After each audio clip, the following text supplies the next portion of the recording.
Nityam Vimalamachalam Sarvadi Sakshibhutam Bhavatitam Trigunarahitam Sadguruntam Namami. Nityanandam, everyone. So, welcoming you all for this very special Devi Bhava Samadhi Darshan and Akashic readings.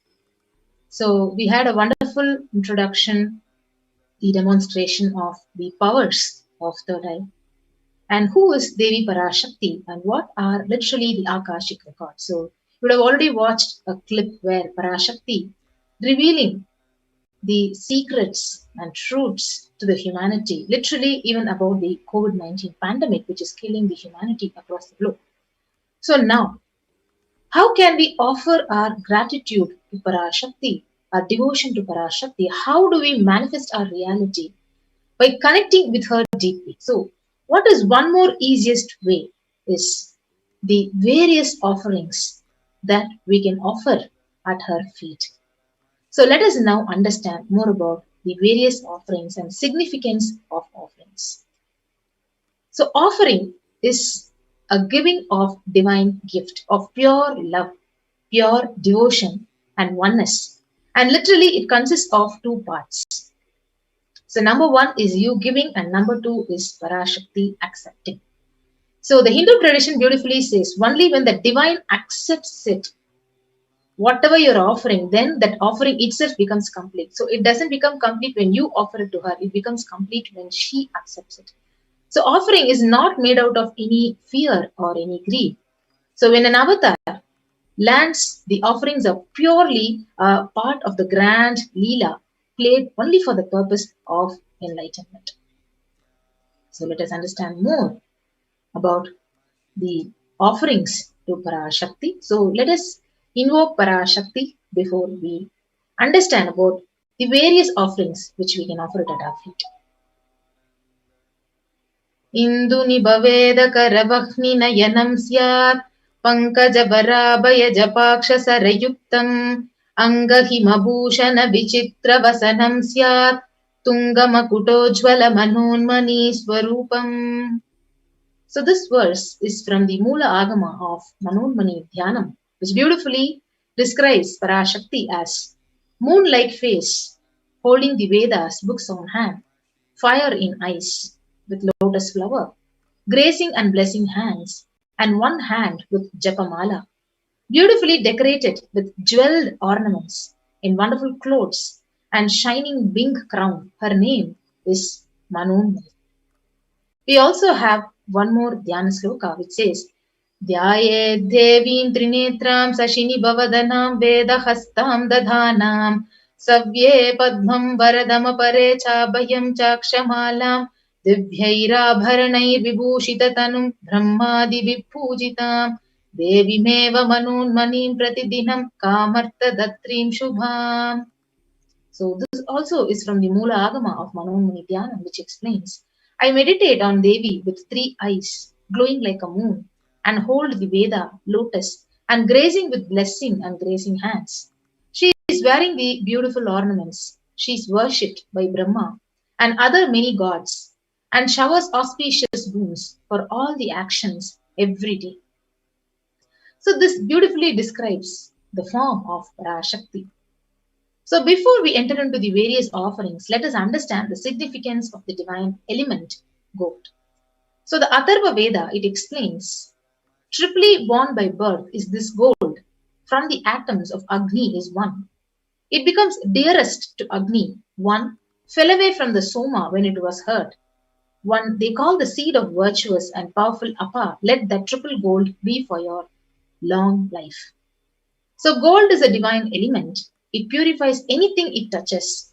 It is an element of spiritual significance and great spiritual power of healing and enlightening. The vibration of gold has the power to infuse sattva energy and positive thought currents in anyone who wears and anyone who sees and operates in its vicinity. So that is the purity of the gold. So gold is literally present in all the scriptures, the Agamas, the Vedas, the Itihasas, the Puranas. So in all Hindu scriptures, it is abundantly displayed that gold is the most auspicious and purest metal which purifies our being So in Hindu civilization, everything was built in gold, exchanged in gold. Even ritual feasts were offered in golden bricks. So when one was to be saved from life-threatening illnesses, gold was offered as ritual feasts. Gold was in abundance and used for weighing equivalent amount of commodities, including cows. So the kingdoms were built with huge doors of gold, and streets would have huge columns and huge archways made of gold. Horses and cows were dressed up in gold. So literally, if you see, the whole Hindu civilization thrived on the banks of the river of gold. So Indus River was called Hiranmaya, means the river Saraswati was called Hiranyavartani in Atharva Veda. So gold is the supreme element for offering gifts to the ones you love and literally you revere. So temples are constructed and paved in gold. So deities are made in gold, decked and adorned in gold, because it preserves the enlightenment energy for thousands of years and it literally lasts forever. So with that introduction, so let us enter into the first offering to Devi Parashakti. So the first offering is the e-hundi offering. You can offer any amount to Parashakti, any dakshina to Devi Parashakti as a deep token of gratitude at her feet and receive her blessings. So the e-hundi offering, the Shastra Pramana, it says, Bhakti Priya, Bhakti Gamya, Bhakti Vashya Bhayapaha, Shambhavi Sharadaradhya Sharvani Sharmadayini.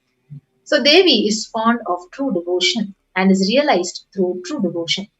She can be won over through true devotion and she literally removes all the fears. So if you see, if there is any fear in the minds of devotees, Devi is sure to remove the fear, and it is stated that Devi likes to be worshipped in autumn. So here in this verse, it is meant that autumn of our lives, when thoughts turn more and more inwards, the role of the divine is known and understood clearly. So the need for Devi worship literally becomes stronger and stronger. So you can offer the e-hundi offering in the literally actually for any amount you wish to offer to Parashakti, and you can go to the YouTube live chat, the super chat and super sticker option, and you can offer the e-hundi offering. So at the end of the session, I'll also be helping you into a walkthrough how to offer that by helping you and guiding you. So you can offer the hundi offering at the feet of Parashakti, and your names will be chanted at the end of the puja. The next offering to Parashakti is offering of Sankalpa chanting. So Sankalpa chanting, it says, Tayaitan mohyate vishwam saiva vishwam prashuyate sayachitta cha vijanam tushtarudhim prayaschati. The goddess enchants this universe and she herself gives birth to this universe. That goddess, being prayed without interest in anything, gives that knowledge that leads to salvation and gives wealth in materialistic sense. So this is the verse from Devi Mahatmyam, verse 34, chapter 12, which says, you can offer this Sankalpa conscious resolution to receive the blessings and whatever wishes you want to manifest. You can actually offer the Sankalpa chanting and your names will be chanted when the puja is offered to Parashakti, and you can offer it at $1. The next offering is offering of Sahasranama Swarnakasu. So the Lalita Sahasranama verse, it says, Nama Parayana Prita. So it very beautifully describes she who likes repetition of various names. So this is the offering of 1008 names of Devi Parashakti. So it's a very special, very unique archana, which is offered to the Mahameru of Parashakti. So when you offer it, literally, each of the names which are inscribed in each coin, it literally actually manifests all the Ananta Kalyana Gunas, means all the divine qualities of Parashakti in you. So it literally awakens all the divine qualities of Parashakti. So you can offer the Sahasranama Swarnakasu at $75 or $151 or $251. By actually, you can go and click onto the link tiny.cc/Devi-offerings. The next offering is the offering of Mukta Anguti, the finger ring with a pearl to Parashakti. So the Meenakshi Pancharatnam, it beautifully says, Mukta Harala Satkirita Ruchiram Purnendu Vaktra Prabham Shinjannu Puraking Padma Prabhabasuram Sarvabhishta Falapradam Girisudham Vanirama Sevitam Meenakshim pranatosmi santatamaham karunyavaram nidhim. I bow to the goddess Meenakshi, whose crown has garlands of pearls and face shining like a full moon, who wears anklets that are studded with gemstones and has small bells, who is shining like the splendor of lotus, who grants all the wishes, the daughter of the mountain, who is worshipped by goddess Vani and Rama. I remain ever bowing to the goddess Meenakshi, the ocean of compassion. So beautiful finger ring with a pearl. So literally it will be like you're touching the finger of Parashakti and receiving her blessings when you offer this finger ring with a pearl. And you can receive her blessings, all the compassion and love, and manifest whatever you want in your life as a reality. So you can offer this Mukta Anguti at $251, $501 or $750. The next offering is the offering of Swarna Padma Pushpam, the golden lotus. So the Kamikagama verse, the reference, it beautifully explains all the kalasas should be wound around with suitable thread covered with new cloth. So they should be adorned with the lotus flower made of gold. So the Swarna Padma Pushpam, so what is the significance of it? So there are hundreds of scriptural references for using the lotus in the worship of Paramashiva. So almost everything in the worship of the ultimate involves the consecration of deities of worship, or meditating on them, or mudras and asanas used during worship, involves the lotus flower, lotus leaf, lotus pericarp, lotus petals. So lotus itself is a divine flower. So Shakti of Paramashiva is also called a lotus. The base of Paramashiva, Linga, is a lotus. The disciple of Paramashiva is also considered as a lotus. So offer this golden lotus at any size you wish to and receive the blessings. Literally, you can achieve the state, space and powers of Parashakti in your inner space. And you can handle any kind of an adverse situation in your life by offering this Varna Padma Pushpam at $600. Next offering is the offering of Swarna Metti. So Swarna Metti, it beautifully explains, you whose brightness from toenails destroy the darkness of ignorance from the minds of your devotees who prostrate at your feet. So literally, it is like holding on to the feet of Parashakti when you're offering this golden metti, the golden touring to Parashakti and receiving her blessings. Whatever kind of difficult situation in your life, you can just offer this at Parashakti's feet and receive her blessings at $750. Next offering is the offering of Swarna Mangtika, the golden hairline jewelry, Sudha Sarabi Varshini. So she who makes the nectar flow in all our nerves from the Sahasrara, that is, she who gives the very pleasant experience of the ultimate. So the Mangtika, it literally represents the nectar flowing from the Sahasrara chakra, which is fully opened. So you can offer this Mangtika to Devi Parashakti and receive her blessings of achieving the blissful state of overflowing gratitude and space of complete completion. So this Swarna Mangtika is one more option to receive her blessings. So you can offer it at $750. Yes. The next most interesting offering is the Pratyaksha Pada Puja. So the beautiful verse from Saundarya Lahari says, the illumining splendor of Devi's toenails dispel the darkness of ignorance in the devotees, prostrating at her feet. Her feet defeats the lotus in beauty. So it states that the nails of Devi have been literally sharpened by constantly being touched by the crowns of celestial beings who always prostrate before Devi. So Tamo Guna is darkness, and in this stotra, in this sloka, it says Tamas means ignorance in the mind of devotees, and by constantly when you're prostrating before Parashakti, their ignorance is removed and they attain knowledge. So when you offer this Pratyaksha Pada Puja, you literally actually you're removed of karmas. Actually, you can offer your gratitude, your devotion, you're removed of all your karmas, and you get the beautiful opportunity to sit in the breathing space of Parashakti. And you can also offer this Pratyaksha Pada Puja for the upcoming Guru Purnima celebration. This is going to be coming up in the next month of July. So the Supreme Pontiff of Hinduism, Jagadguru Mahasannidhana, His Divine Holiness Bhagavan Nityananda Paramashiva. So the Pratyaksha Pada Puja, you can offer it at $1,008. So Vastra Seva. So Vastra Seva is also part of the Pratyaksha Pada Puja, which also actually helps you offer your devotion and receive all the auspiciousness and blessings from the Supreme Pontiff of Hinduism.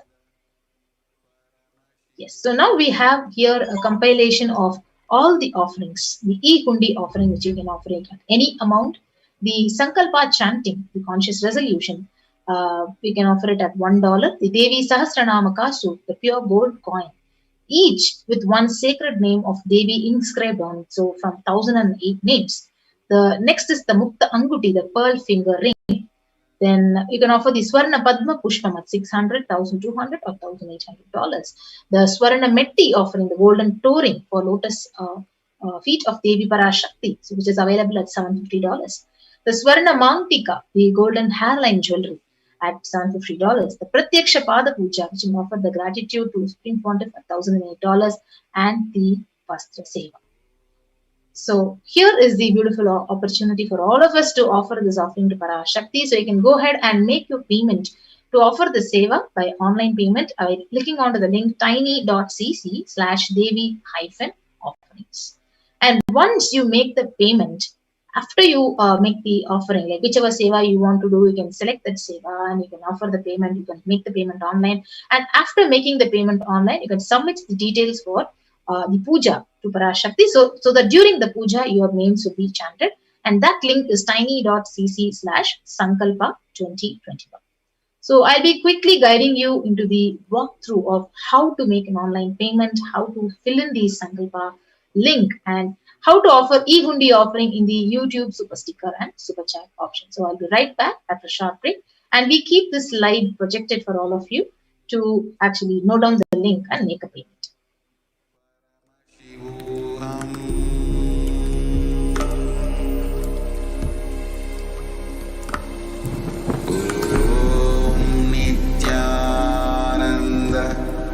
Paramashivoham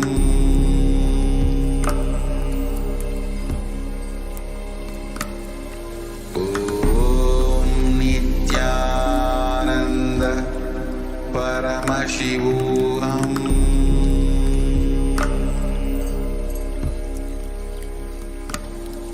Om Nityananda Paramashivoham.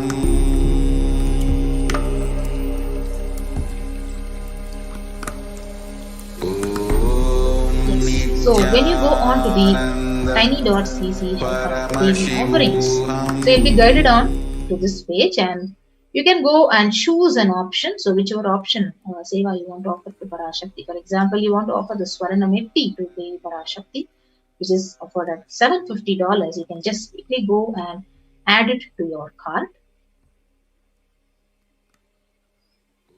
So once you add it to the cart, you will be guided to the next page for you to proceed to the checkout. So you can go ahead and click on the proceed to checkout option.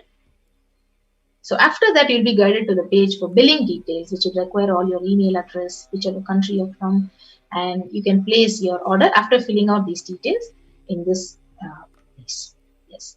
So after you make an online payment in this link, you can go to the next link of Sankalpa chanting. So sankaini.cc/Sankalpa2021.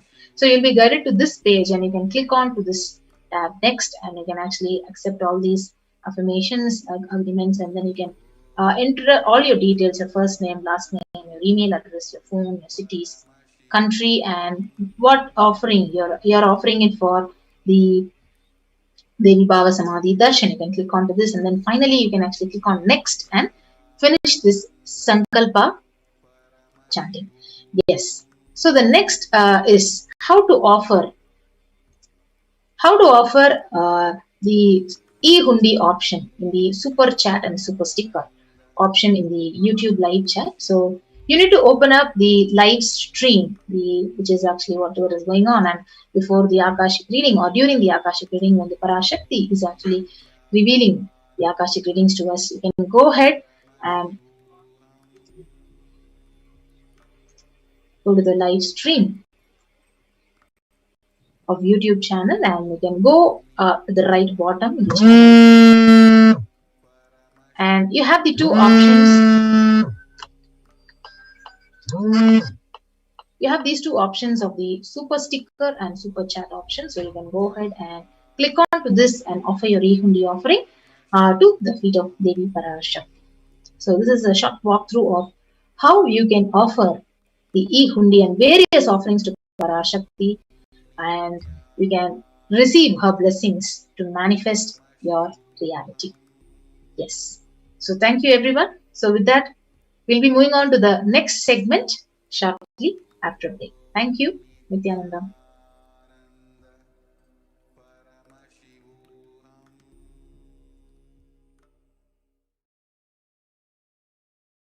Listen intensely.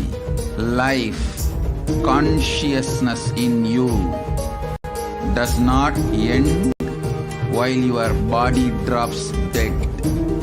It moves from different universes, vertical time zones, lives in different time zones as per its free will, knowledge, desire, but ultimately to get enlightened, complete liberation, Paramashiva Padam, your soul has to come back to this Karma Bhumi, the Bhumandala.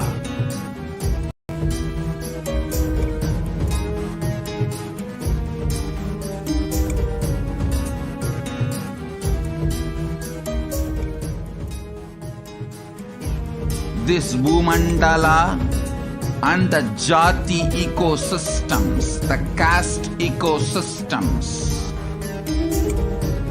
Hindu, Jnana, Sannyasa, Yoga, Grihastha, multiple spiritual ecosystems are created for the souls to come back and rebirth and grow more and more towards enlightenment easily, quickly, in accelerated speed and space.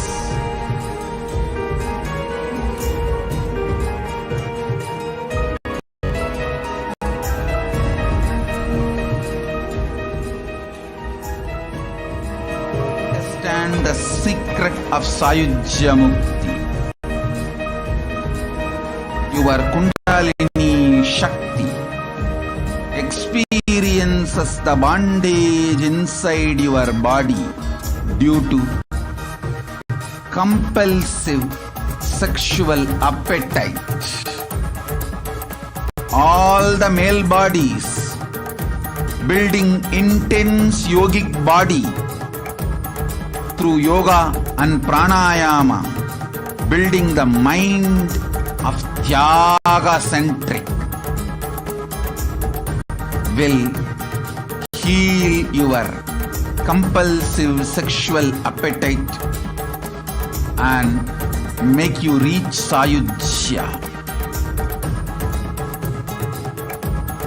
All female bodies, love-centered care, serving every being, will liberate you from the compulsive sexual appetite and make your Kundalini reach Sahasrara, which is Kailasa, Parama Shivapada, Sayujya.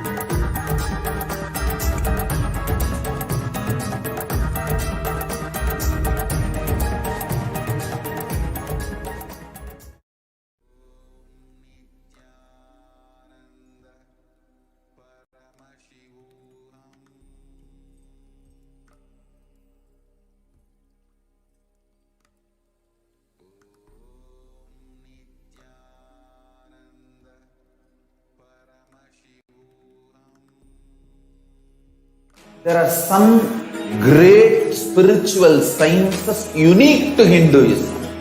Subtle, otherworldly, but definitive sign.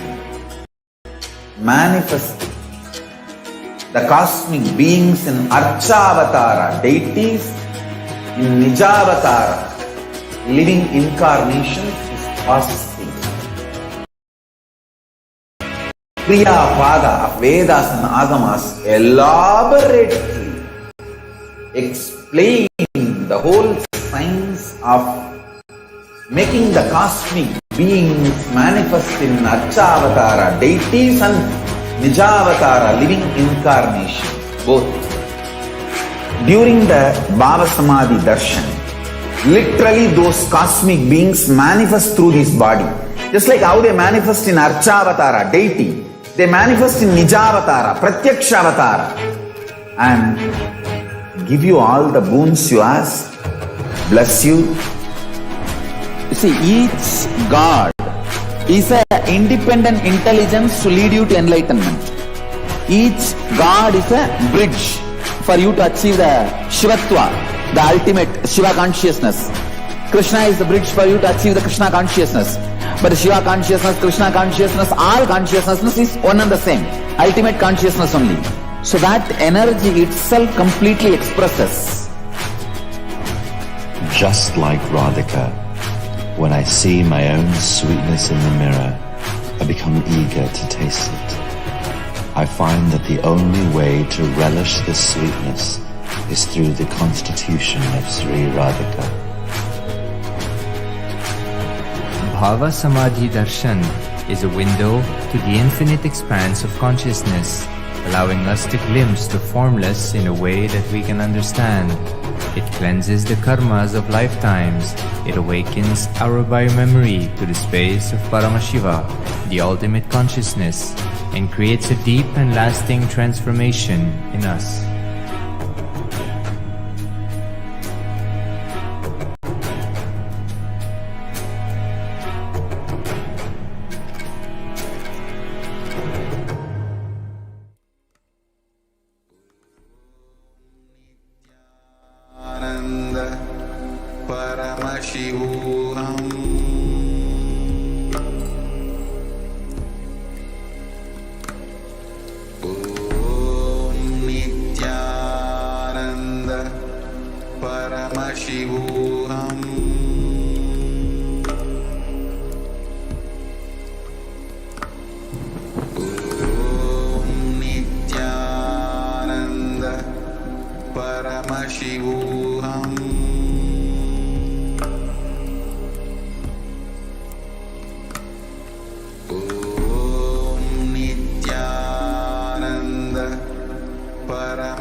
Listen intensely.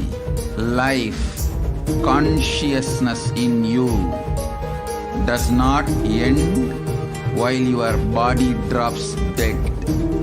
It moves from different universes, vertical time zones, lives in different time zones as per its free will, knowledge, desire,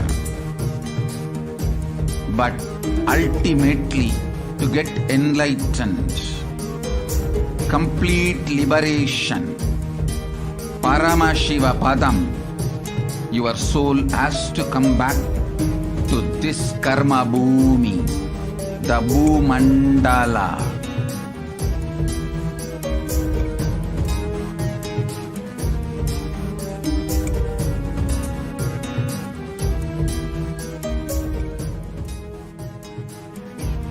This Bhumandala and the Jati ecosystems, the caste ecosystems, Hindu, Jnana, Sannyasa, Yoga, Grihastha, multiple spiritual ecosystems are created for the souls to come back and rebirth and grow more and more towards enlightenment easily, quickly, in accelerated speed and space.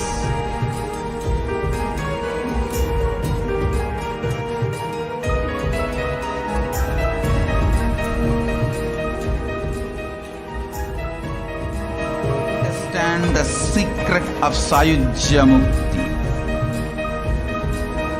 Your Kundalini Shakti experiences the bondage inside your body due to compulsive sexual appetite. All the male bodies building intense yogic body through yoga and pranayama, building the mind of Tyaga centric, will heal your compulsive sexual appetite and make you reach Sayujya.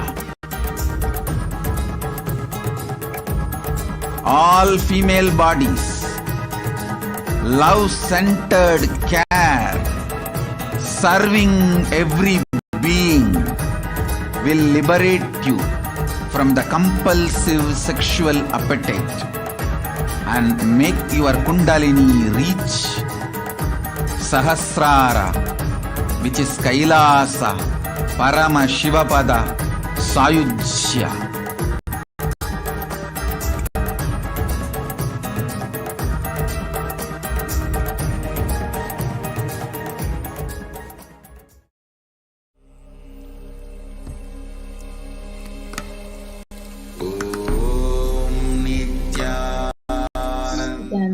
Welcome back.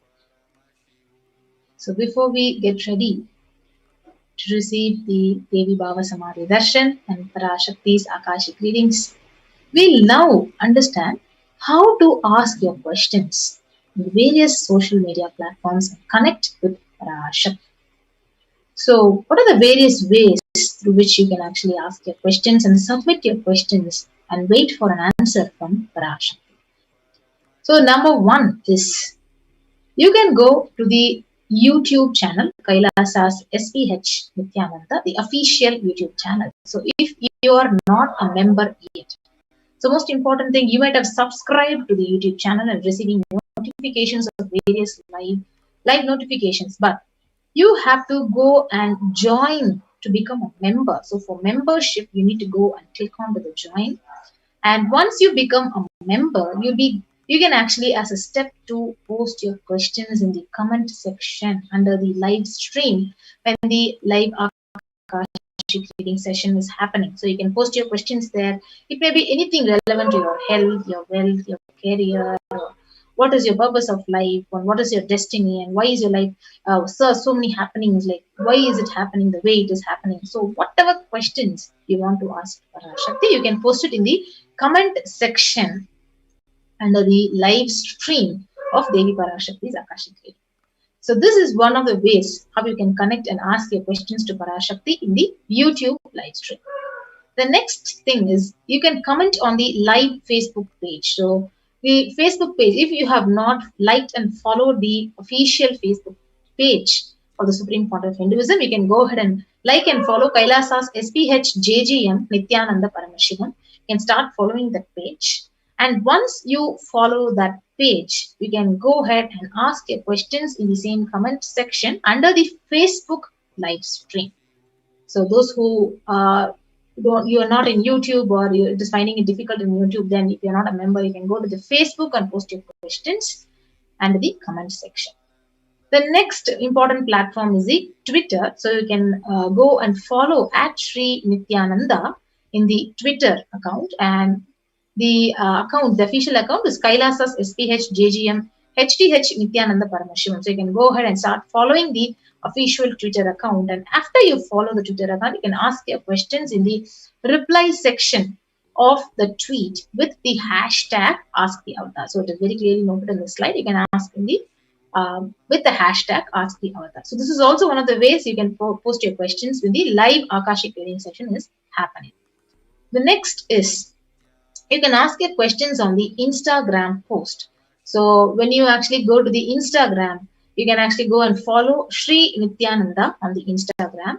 And once you follow Sri Nityananda, you can actually ask your questions in the comment section in the Instagram app. So you can also ask your questions in the Instagram. The next very beautiful opportunity is asking your questions on WhatsApp live chat in the official website kailasa.org. So you can ask your questions on the WhatsApp chat in kailasa.org. So you can post your questions in the live WhatsApp chat, and followed by that, you'll be receiving the blessings of Devi Parashakti when the live Akashic reading session is happening. So these are the various ways by which you can ask your questions in the live YouTube live stream, in the Facebook page, in the Twitter, Instagram, and on the WhatsApp chat in the main Kailasa website. So if you have not followed, liked, or become a member of the YouTube channel, official channel, you can go ahead and do it right away and post your questions when the live Akashic reading session is happening with Devi Parashakti. Yes. So with that, we'll be moving on to the next segment after a short break. Thank you, everyone. Nityanandam.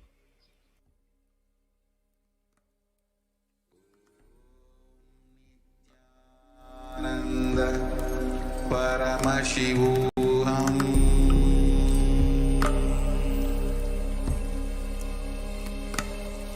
Om Nityananda Paramashivoham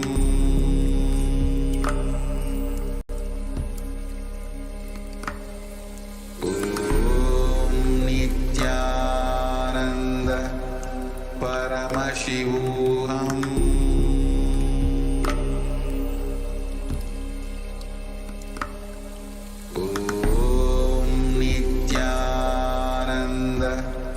Paramashivoham Om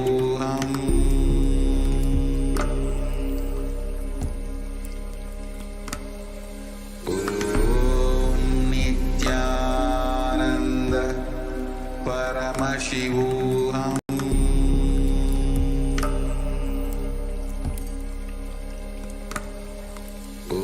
Om Nityananda Paramashivoham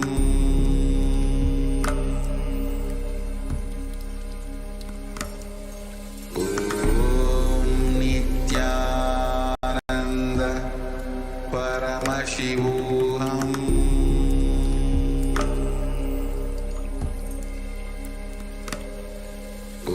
Om Nityananda Paramashivoham Om Nityananda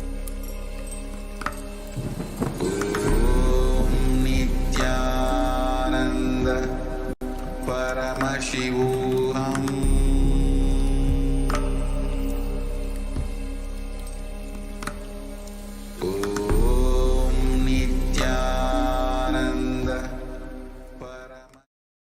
Listen intensely.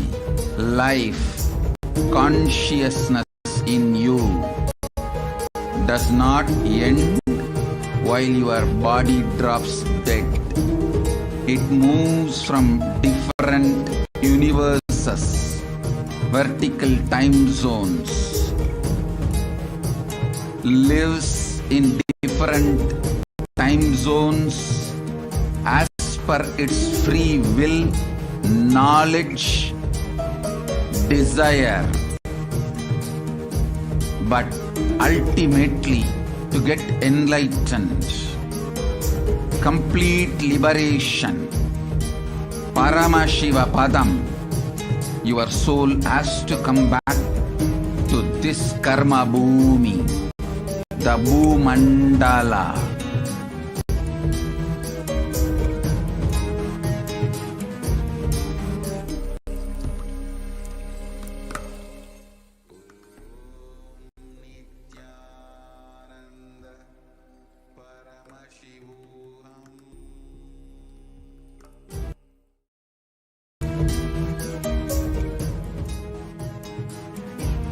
This Bhumandala and the jati ecosystems, the caste ecosystems. Hindu, Jnana, Sannyasa, Yoga, Grihastha, multiple spiritual ecosystems are created for the souls to come back and rebirth and grow more and more towards enlightenment easily, quickly, in accelerated speed and space.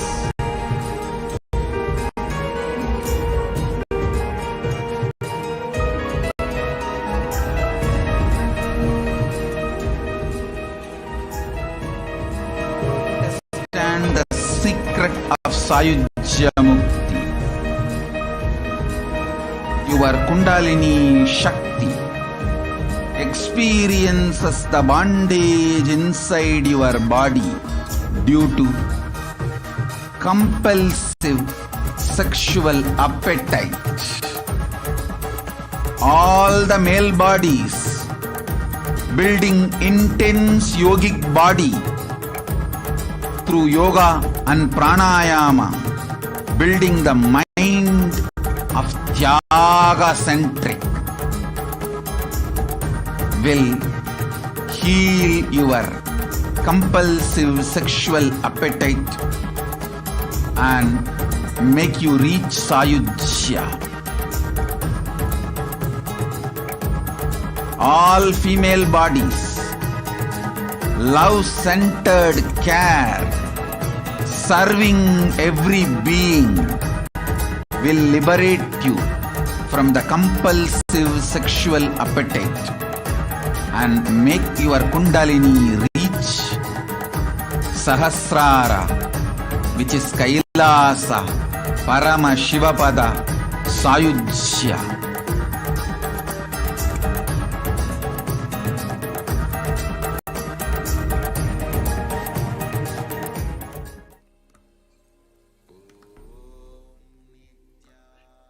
Yes. So the next segment that we have is Kailasa's multi-layered quarantine opportunity for India during COVID-19.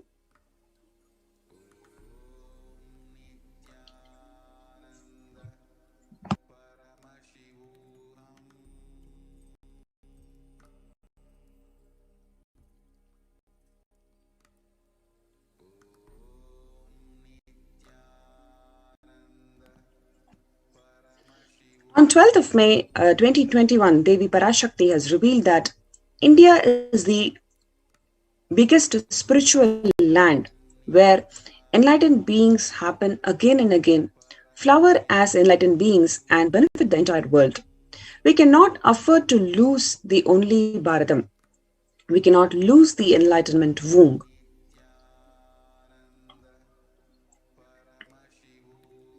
In order to save the cosmos from cosmic deluge, I built a ship called the Adi Kailasa.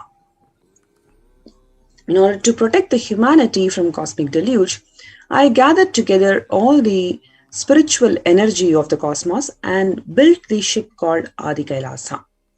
Due to cunning strategy of the treacherous people and the ruling of the enemies, the captain of the ship itself had to leave the ship. Now, let's all come and take a good bath, get protected and get healed and get all the benefits. Make use of the ship which I built out of huge grace and compassion and protect yourselves from the huge cosmic deluding destructive dance.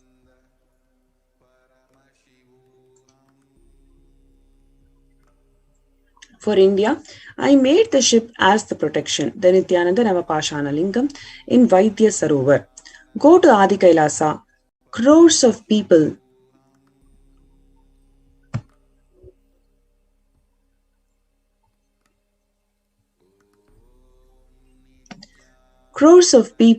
will come there looking for health, Navapashana water feast and medicine to get health and protection and enlightenment.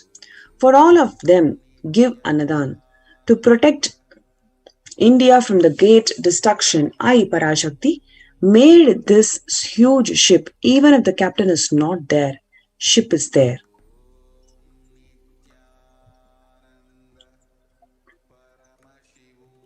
Even if the captain is not there, the ship is there. The captain is not there in the ship because of the persecution for more than a decade by the anti-Hindu elements and the Neo-Hindutva group.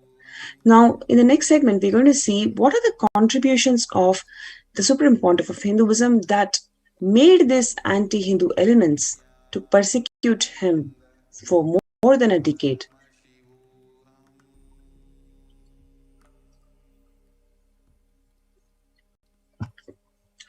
The meditation classes were conducted in local schools by Kailasa's White Om and the Sovereign Order of Kailasa.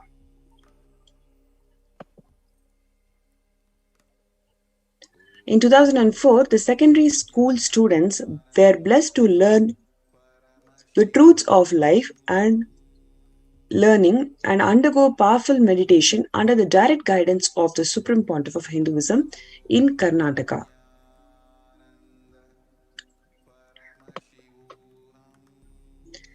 This is in 2006, where the Supreme Pontiff of Hinduism is teaching meditation for the school students in Trichy, Tamil Nadu.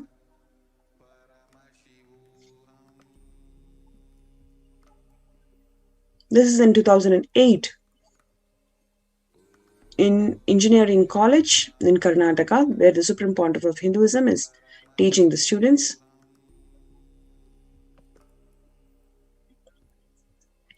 Where in 2006 September, the first confluence for the world peace to honor the memory of those who lost their lives and for those who risked their lives to save others during the terrorist attacks at World Trade Center on September 11, 2001.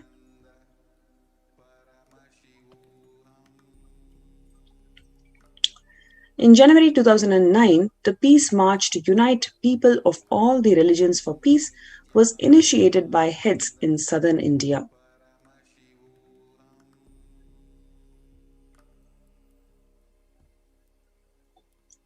And here again, the peace walk by the peacekeepers of the Sovereign Order of Kailasa.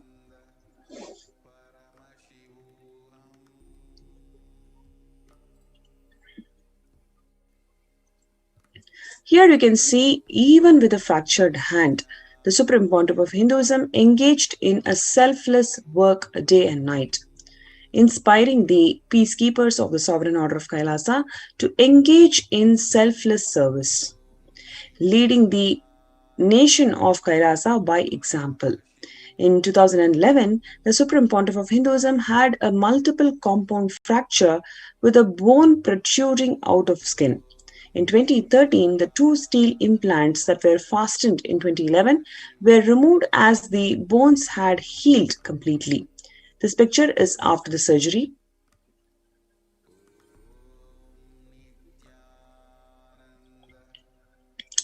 Now here you can see the Supreme Pontiff of Hinduism has always inspired and guided the Sovereign Order of Kailasa to involve in all the humanitarian activities. Here in 2006, a monk from the Sovereign Order of Kailasa is donating blood.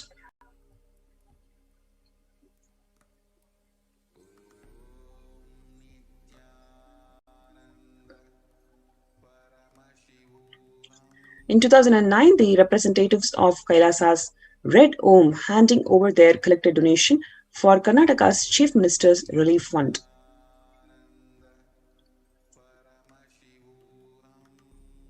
In 2008, 27th of April, a spiritual conference and meditation program led by the Supreme Pontiff of Hinduism and organized by Kailasa's White Om was attended by the citizens of Kailasa and the practicing Hindus.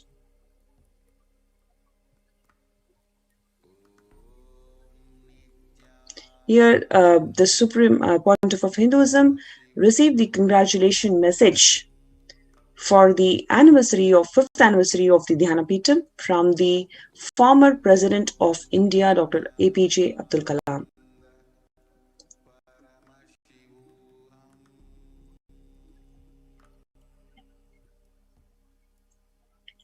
Now here the former President of India, late APJ Abdul Kalam, to the Supreme Pontiff of Hinduism, talking about how the Swamiji always beautifully carries the blissful smile, which is a very important fact to note, because even though he was persecuted for more than 10 years in the most brutal way in the history of the humanity, still Swamiji always carried the smile, the blissful smile, and yet continued his actions more and more, continued his services to more and more to the humanity.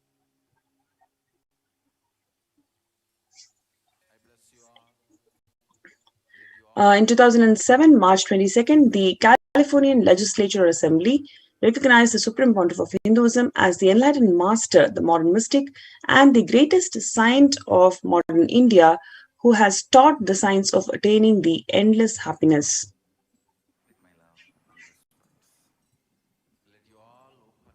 In 2007, November 9, the Senate of the state of California recognized the Supreme Pontiff of Hinduism for his spirit, dedication, and efforts to raise the awareness of the Vedic tradition and to usher positively on global peace and universal brotherhood.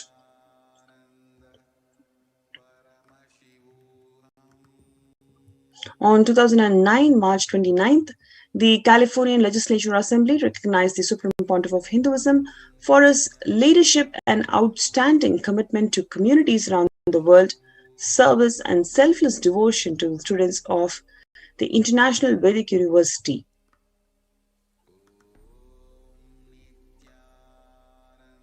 In 2009, the keys to the city, Artesia, was awarded to the Supreme Pontiff of Hinduism.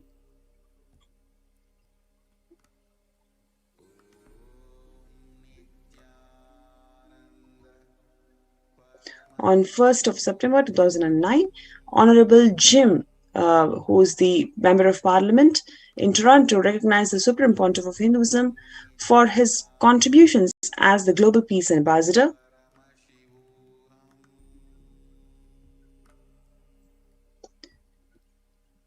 On 2009, the Oklahoma City has acknowledged the Supreme Pontiff of Hinduism for his unselfish service to people of Oklahoma City while serving for their spiritual well-being.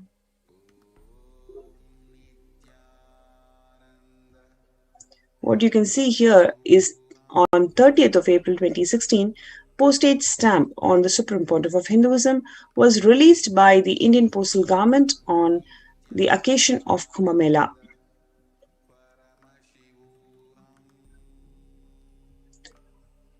On 2015, the Senate of the State of California recognized and congratulated His Holiness for highlighting and educating the community on Kumbh Mela. Here you have on 2015, October 11th, the Nityananda University was authorized by the Akhila Bharatiya Akhada Parishad as the only organization that can conduct this festival outside India. On 2017, 30th September, the Supreme Pontiff of Hinduism was awarded Guinness World Records for the largest rope yoga.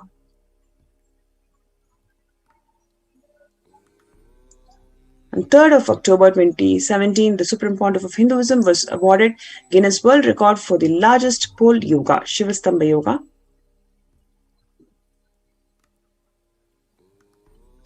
On 16th December 2017, the largest home symbol by the Supreme Pontiff of Hinduism and Nityananda University at Bangalore, India on 16th December 2017.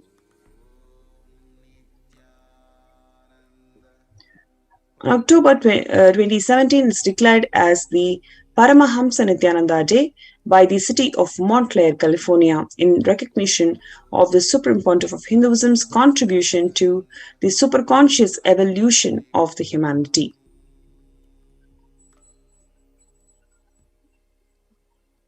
On 1st of January 2012, the Supreme Pontiff of Hinduism was named amongst the world's 100 most spiritually influential personalities by a renowned esoteric magazine, Body, Mind and Spirit. On 31st of May 2018, he was conferred with honorary doctorate in humanities by Commonwealth University. On 2018, 29th of October, United Nations Global Development Organization respectfully presented to the Supreme Pontiff of Hinduism for superconscious evolution of the humanity.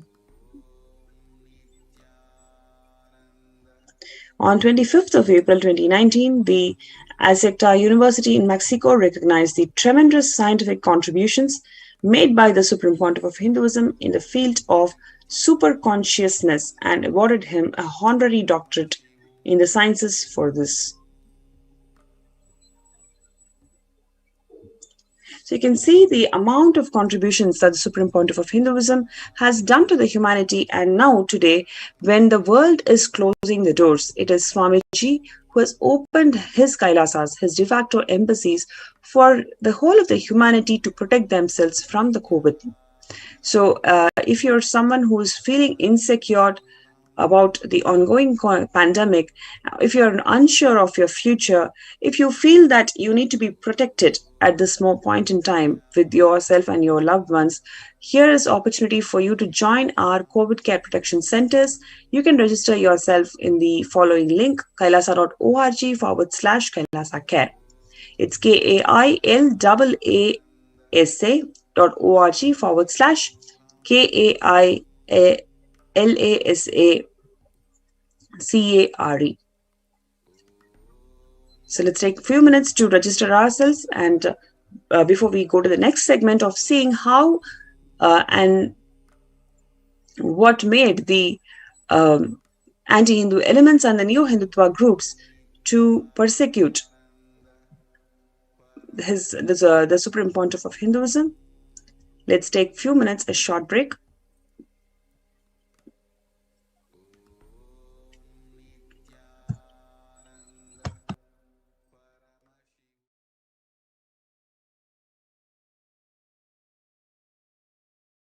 Listen intensely. Life, consciousness in you does not end while your body drops dead. It moves from different universes, vertical time zones, lives in different time zones as per its free will, knowledge, desire, but ultimately to get enlightened, complete liberation, Paramashiva Padam, your soul has to come back to this karma bhumi, the Bhumandala.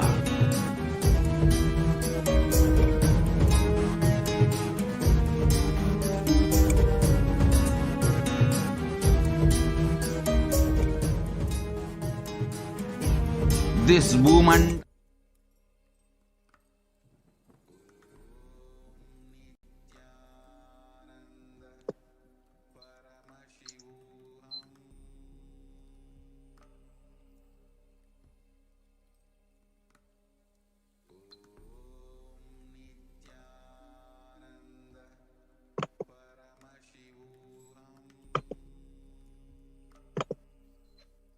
Nityanandam, and welcome back.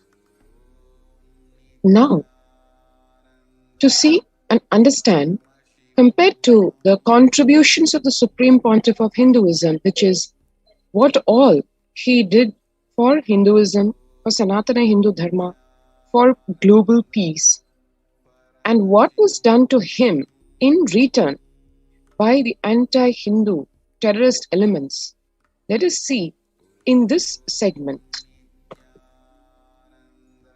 For his immense contributions towards eradicating poverty, illiteracy, hunger, gender-based violence, gender apathy, the Supreme Pontiff of Hinduism's revival of authentic scriptures-based Hinduism irked the vested interests of atheistic terrorist militant elements, new Hindutva terrorists, and other anti-Hindu forces, who executed a massive persecution and genocide on him, his followers, his community from 2nd March of 2010 in a massive, unabated, continuous manner.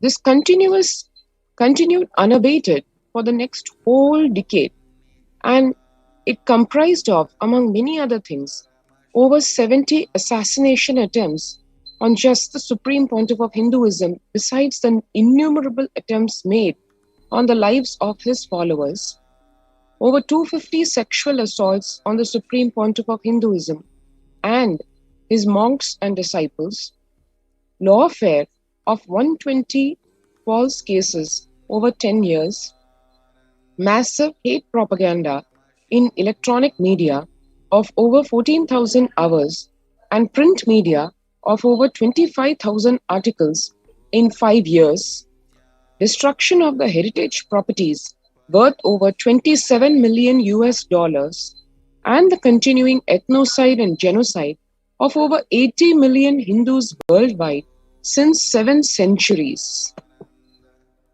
Specifically, the lawfare involved delegitimizing the Supreme Pontiff of Hinduism by hate propaganda, disenfranchising him of his civil and human rights, thereby prejudicing him from fair representation and fair trial, repeated illegal imprisonment with brazen torture, custodial assassination attempts, supported by system justification in various forms.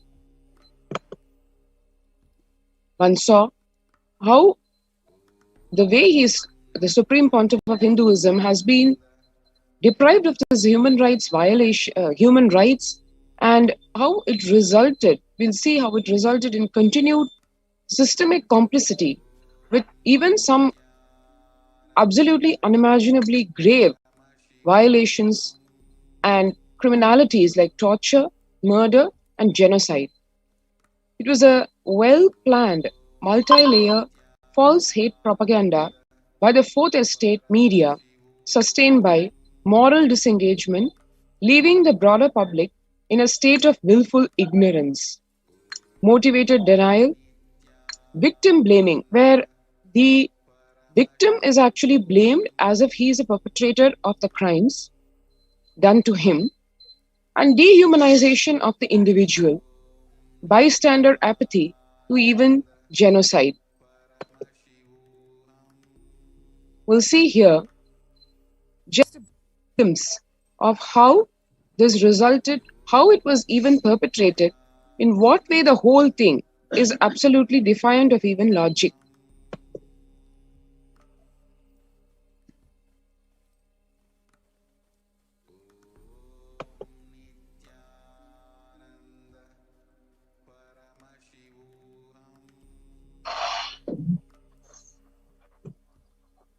Rape accused fake godman Nityanand. Rape accused.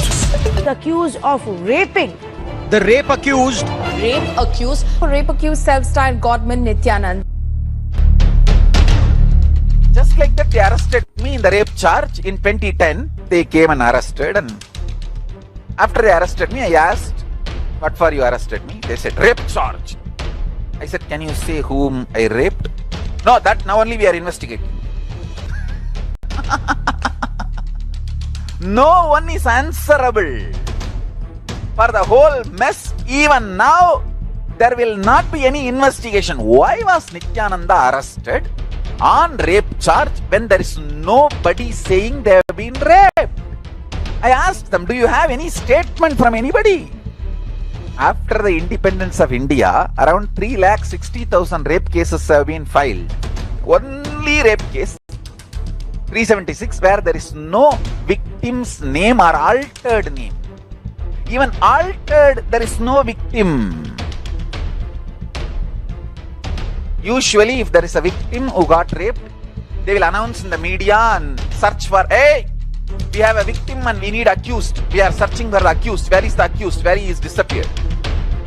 In my case, "Hey, we have accused here. We want victim. Please come, please come." Facebook ad was given. TV TV ad was given and newspaper ad was given for calling for victim, saying, you please come, we will give you traveling bus fare and we will keep your name secret. Please come, please come. You cannot get justice. Rape accused. Accused of raping. The rape accused. Rape accused. Rape accused self-styled Godman Nityanand.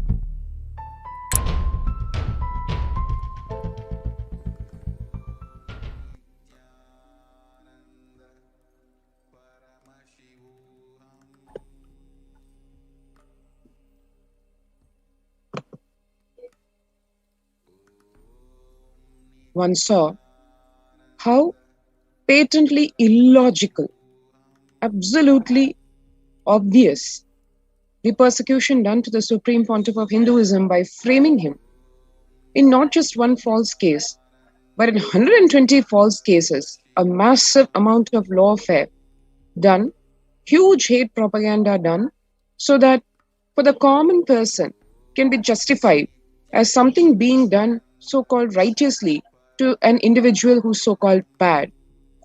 The banality of evil has been supported by system justification in various forms, including the common processes of bureaucracy, indifference, outright indifference to what is being done, self-deception, and diffused responsibility, where the responsibility is not on one person in the whole system, but it's diffused across so that anything done, any wrong, any human rights violations done by the top brass does not remain accountable to it doesn't remain within their purview of accountability. It percolates down to the last person in the chain, who obviously would not have even known what is being done, why it is being done, how it is even justified. This resulted in continued system complicity with torture, murder, and genocide. The multi-level persecution to the Supreme Pontiff of Hinduism has also denied and suppressed from conscious awareness, even despite compelling evidence, leaving constitutional checks and balances successfully neutralized, fueled by the well-planned multi-layer false hate propaganda by the Fourth Estate media, sustained by moral disengagement, leaving the broader public in a state of willful ignorance, motivated denial, victim blaming, dehumanization, and bystander apathy to even genocide. As per the various articles of the International Covenant on Civil and Political Rights, the prohibition of ill treatment does not merely create a negative duty on the state agents not to engage in such treatment. The state also has positive duties to protect persons under its jurisdiction from acts of private individuals.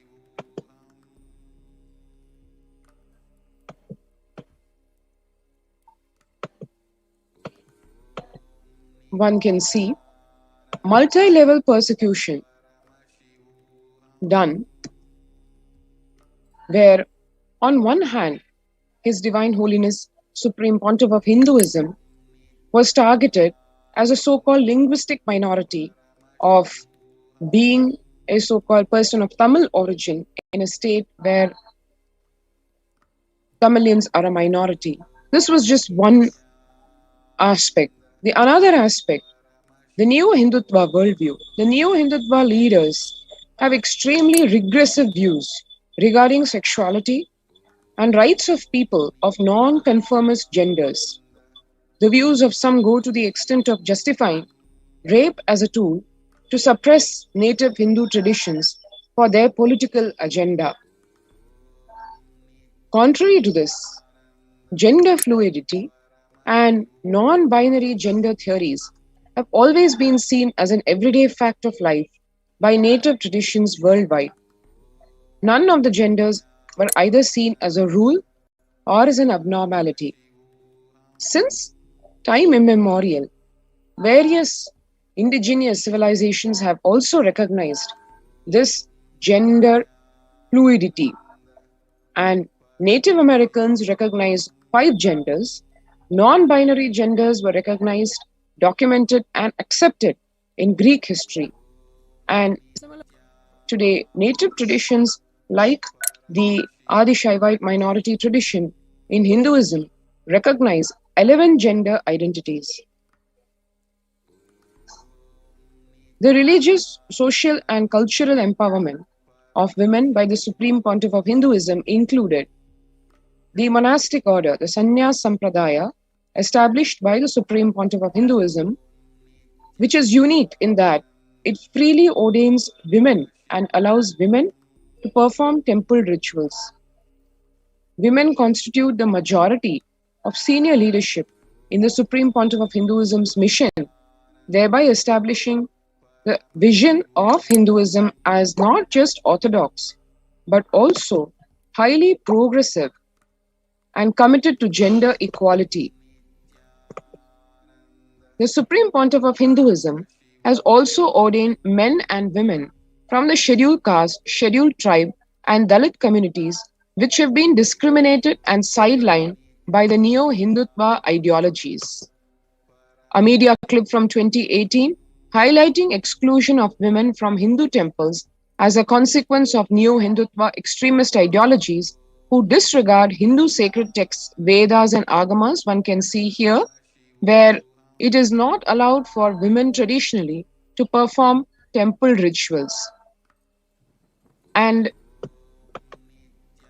here one can see Manitya Supriyananda Swami, the world's first woman Dalit Hindu monk in the contemporary era, performing temple rituals in the temple Sanctum Sanctorum at the headquarters as the female Hindu priest. This picture is as late as September of 2018. Similarly, one can see here a female monk offering the ritual to the presiding deities in the main Sanctum Sanctorum at the headquarters of the Nityanandeshwara Paramashiva Devalaya Hindu temple of the Supreme Pontiff of Hinduism.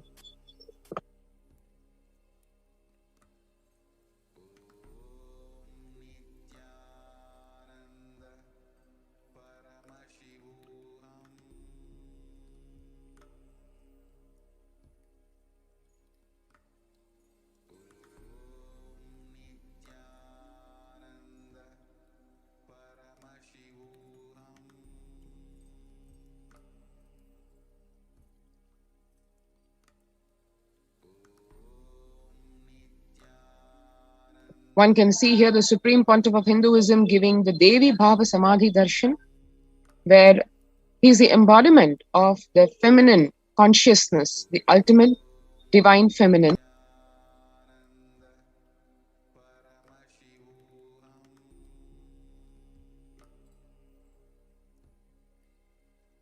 One can see here in early 2003 while giving the Bhava Samadhi Darshan as Devi, and similarly the depiction of Ardhanarishwara, the eternal cosmic principle, in the form of Paramashiva and Devi in one body, the primordial cosmic divinity.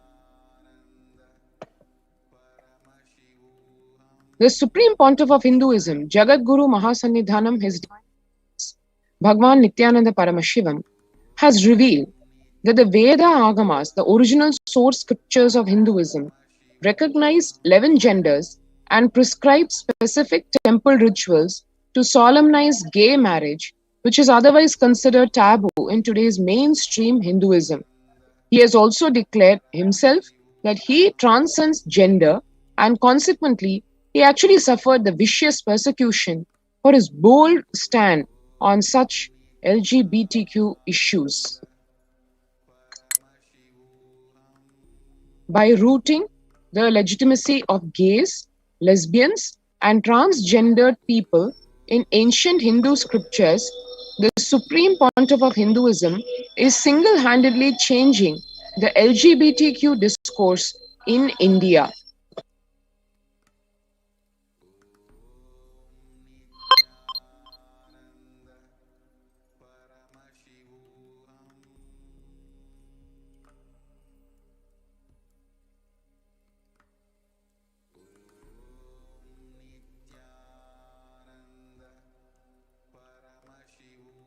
Because of his outspoken advocacy for the rights of women, transgendered people, and members of the LGBTQ community, the Supreme Pontiff of Hinduism has endured over 70 assassination attempts over the past decade, perpetrated by extremist militant elements opposed to progressive forms of Hindu ideology.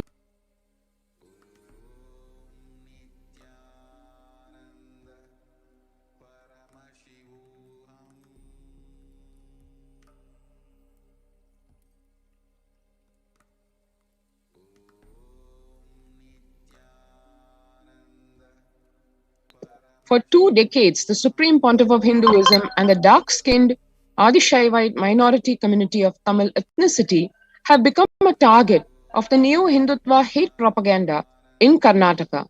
In mere 5 years of inauguration, by 2005, the Supreme Pontiff of Hinduism had established the presence of his spiritual missions in 33 countries. This was commended and recognized by various political leaders at the state level, national level, and international level. By 2008, the family of the Chief Minister of Karnataka had become devoted to the Supreme Pontiff of Hinduism. One can see here, way back in 2004, the wife of the Chief Minister of Karnataka, S.M. Krishna, was a direct initiated disciple of the Supreme Pontiff of Hinduism. The ex-Prime Minister of India, Sri Deve Gowda, taking blessings of the Supreme Pontiff of Hinduism. The universal acceptance and appeal of the Supreme Pontiff of Hinduism, not just in Karnataka, but worldwide, as we saw in the various certificates of recognition and accolades and invitations to their respective cities showered on the Supreme Pontiff of Hinduism by worldwide leaders, was unacceptable to the neo-Hindutva extremists of Karnataka, as his origin is of Tamil ethnicity. The politically owned media was complicit in violence targeting the Supreme Pontiff of Hinduism and the Adishaivite minority community. In 2013, very brazenly, a neo-Hindutva terrorist wielding a sword had issued a death threat targeting the Supreme Pontiff of Hinduism from one of the mainstream channels, Suvarna News, as a panelist of the news debate.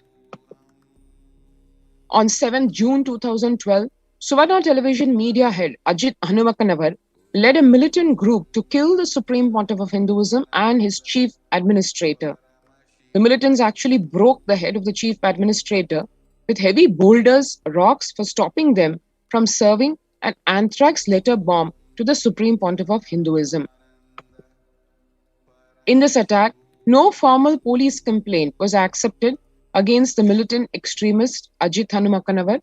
On the contrary, Ajit filed a police complaint against the Supreme Pontiff of Hinduism, further supported by an arbitrary order by the district magistrate directing the arrest of the Supreme Pontiff of Hinduism. Both the executive order directing the arrest of the Supreme Pontiff of Hinduism and the false complaint by Ajit was struck down by the court, the High Court of Karnataka, terming the entire process by the government as illegal, without any authority, contrary to law, and without jurisdiction. But the court order did not remedy the situation because there were no repercussions for the perpetrators of the crime who were protected by the state. From 2010 to 2018, several attempts were made to kill the Supreme Pontiff of Hinduism, with public announcements of the same on television. Till 2019, demands for the extrajudicial assassination of the Supreme Pontiff of Hinduism were publicly made by the lawmakers.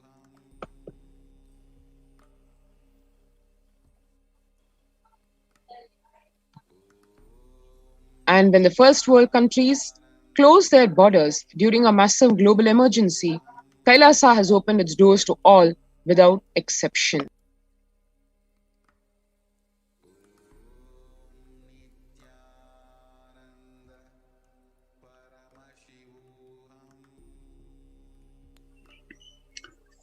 Free Kailasa COVID care centers are opened across India. That includes the Adi Kailasa in Vidadi, Bangalore, Salem Adinam in Tamil Nadu, Tiruvannamalai Adinam in Tamil Nadu, Rajapalayam Adinam in Tamil Nadu, Puduvai Adinam in Tamil Nadu, Pattanam Adinam in Tamil Nadu, Siragapadi Adinam in Tamil Nadu, Sripuram Adinam in Hyderabad, Madurai Adinam in Tamil Nadu, Avattipalayam, Erode in Tamil Nadu, Hosur Adinam in Tamil Nadu, and Baroda Adinam in Gujarat.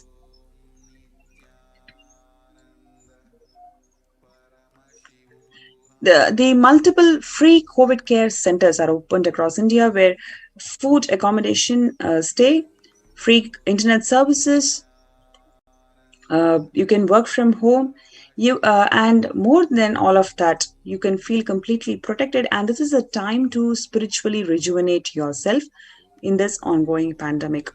And various social services offered during the pandemic in Kailasa's de facto spiritual embassies across India. And the spiritual services are also offered during this pandemic in Kailasa's de facto spiritual embassies. More than all of that, cosmic revelations on global pandemic issues by Devi Parashakti herself, who's educating the whole of the humanity on how to protect themselves and on this ongoing pandemic.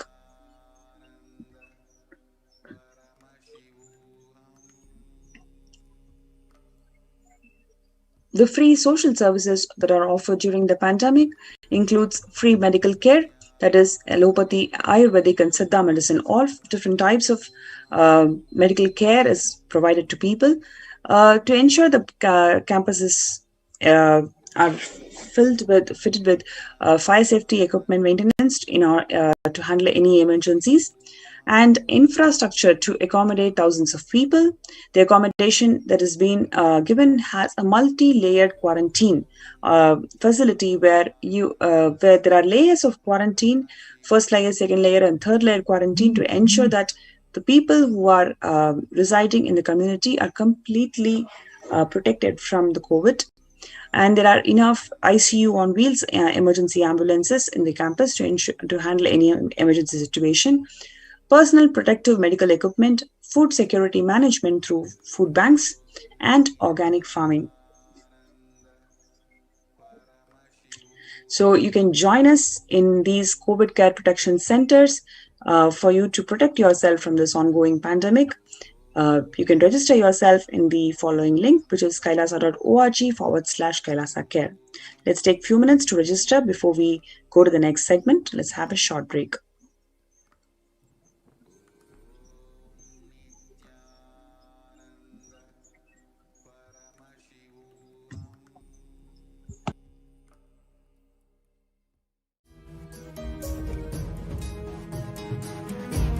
This Bhumandala and the Jati ecosystems, the caste ecosystems,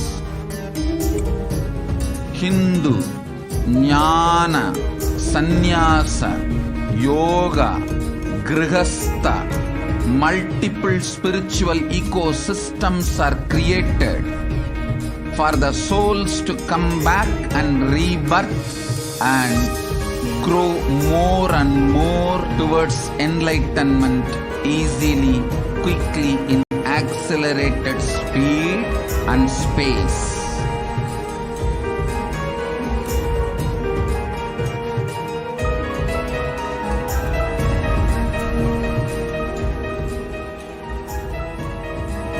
Understand the secret of Sayujya Mukti. Your Kundalini Shakti experiences the bondage inside your body due to compulsive sexual appetite. All the male bodies building intense yogic body through yoga and pranayama, building the mind of Tyaga-centric, will heal your compulsive sexual appetite and make you reach Sayujya. All female bodies, love-centered care, serving every being, will liberate you from the compulsive sexual appetite and make your Kundalini reach Sahasrara, which is Kailasa, Parama Shivapada, Sayujya.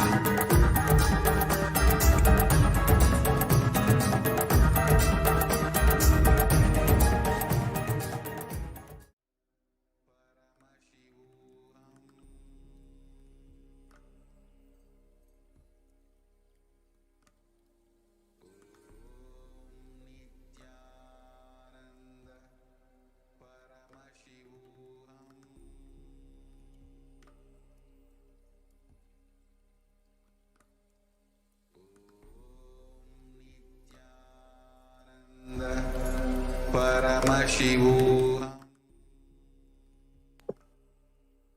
Nityanandam, and welcome back. And one can see here just a glimpse of what all is being done in Adi Kailasa, Sarvanyapeetham, through various departments for the readiness of this COVID care protection. We have here the Department of Agriculture, whose mission is to research and implement environment-friendly, sustainable, economy-friendly methods of agriculture. And here one can see in the pictures an ex-pasture of land being prepared by de-weeding, irrigation, and the preparation of natural manure. The Kailasa's Department of Agriculture, serving the organic sattvic meals, which include a balance of steamed rice cakes, curries, and fruits. All items are verified per meal and distributed to different locations on the Adi Kailash campus. The Kailasa's Department of Health here, as the third wave of COVID hits the world, the medical and the emergency response team raises their preventive measures. Each individual is required to take at least 11-minute vaporization before meal and receive their supplements, the natural supplements as per the natural sciences of Ayurveda, Siddha, Naturopathy. The Kailasa's Department of Housing here has completed the final checklist, and here one can see the pictures of all the cleaning and the readiness of the housing facilities, the accommodation being ensured that it's clean, tidy, pest-free, and that the cots are maintained at sufficient distance, and lockable cabinets being provided to each person so that they are comfortable in their stay here. Adi Kailasa's Department of Infrastructure and Human Services is responsible for overall needs of all the visitors of Adi Kailasa and the participants of this program.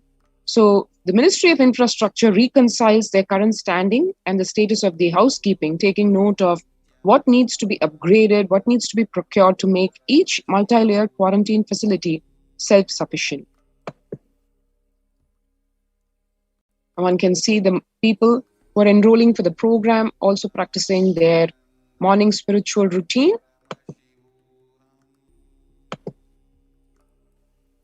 And Kailasa's Department of Infrastructure and Human Services is responsible for the overall needs of all the visitors of the Adi Kailasa. Reconciling their current standing, here we have readiness for each facility being made, upgraded, the accommodation facilities, the electrical facilities in the form of these batteries, and the table, chairs, the office furniture also being moved for the same. And the Kailasa's Department of Environment and Animals is also having protection being given to animals from the COVID-19 pandemic, because as we all know, Kailasa is home to all beings without exception. So one can join the COVID Care Protection Center here by registering through the link kailasa.org with the AA/Kailasa Care. It'll take a few minutes to register for the same.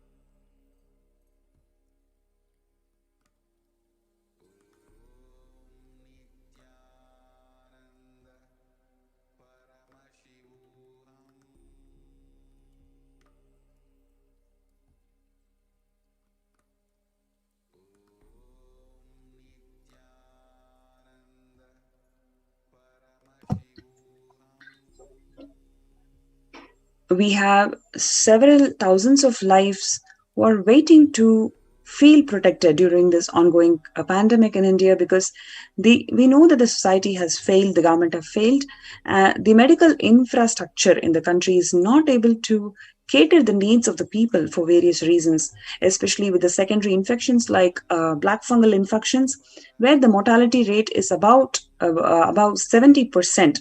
And the drugs that are needed to cure black fungal infections, they are not available in the market because of the demand.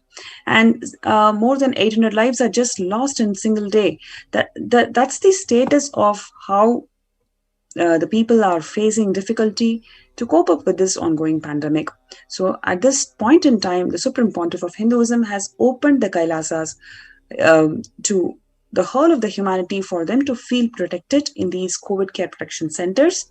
So, we invite each and every one of you. This is the time for you to spiritually rejuvenate yourselves, spiritually feel protected, and also you can work from home. You can the free accommodation, food, and internet services are provided. This is the time for you to feel protected instead of always feeling insecure in the outside world. So we welcome you to register yourselves in the following link, kailasa.org/kailasa care. So let's take few minutes to register in this link, kailasa.org/kailasa care. And we'll be right back with the next segment of this today's event, which is Power Manifestation Program. Let's take few minutes to register in this link and we'll be right back.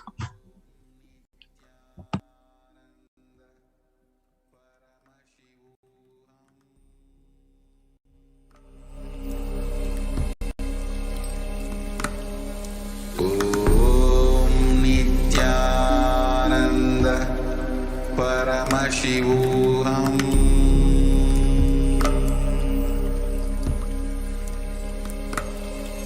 ॐ नित्यानन्द परमशिवोऽहम्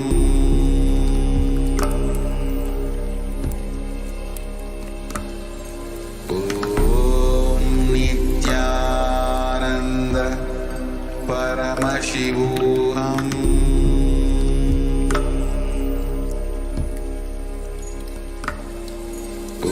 ॐ नित्यानन्द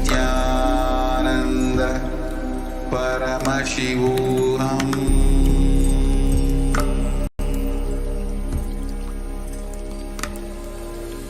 ॐ नित्यानन्द परमशिवोऽहम्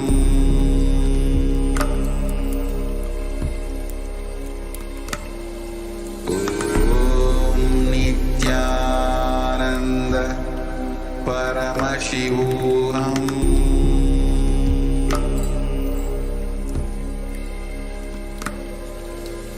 ॐ नित्यानन्द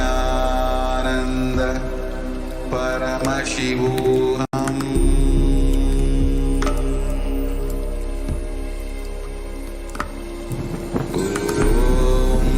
नित्यानन्द परमशिवोऽहम्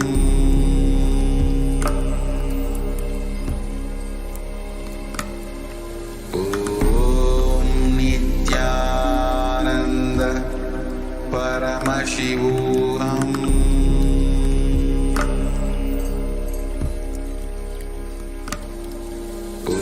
ॐ नित्यानन्द परमशिवोऽहम्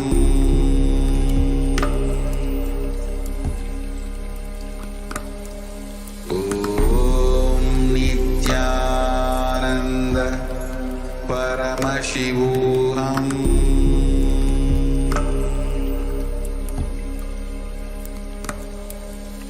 ॐ नित्यानन्द परमशिवोऽहम्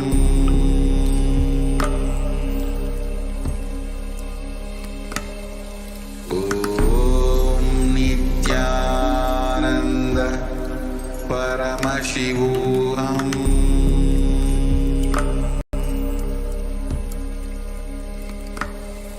ॐ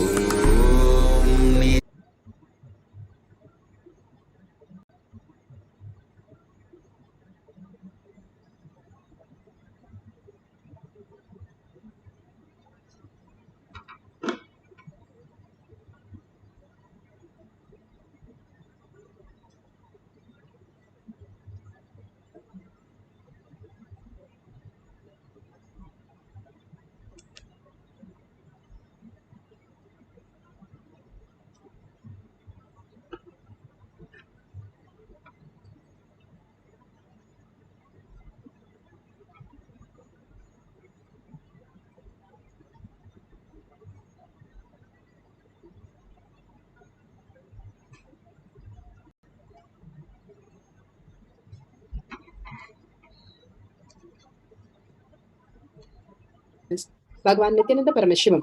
Let's start with the Sadguru Vandanam. Nityanandam Paramasukhanam Kevalam Jnanamurtim Dvandvatītam Gaganasadushnam Tattvamasyaadilakshmyam Ekam Nityam Vimalamachalam Sarvadi Sakshibhutam Bhavatītam Trigunarahitam Sadgurum Tam Namami. Let's go through the disclaimers. Security measures. No photography, video, audio recording. Important cautions.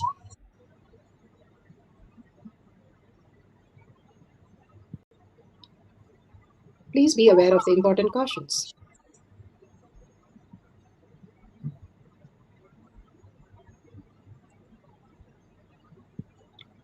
What is spa manifestation? Let's hear from Bhagavan himself explaining what is spa manifestation. All the 25 states of consciousness, when they happen in you, due to your chemicals and hormones ups and downs, it is powerlessness. When it happens in you, out of it is science because all of us can manifest again and again, and it is science because it is repeatable and it is doable for everyone. The scriptural references, the references and evidences for us to understand each one of us can manifest the powers of Paramashiva. Shastra Pramana, the eternal unchangeable truth revealed in the source scriptures. Apta Pramana, the experience and result of the Aptas, the Rishis, Munis, Ganas, Nayanamas, Alvars, Siddhas, all of them manifesting all the powers of Paramashiva, which is authentic, time-tested, scientific and foolproof. Atma Pramana, account of His Divine Holiness, Bhagavan Nityananda Paramashivam's, this millennium's avatar's personal experience of our manifestation.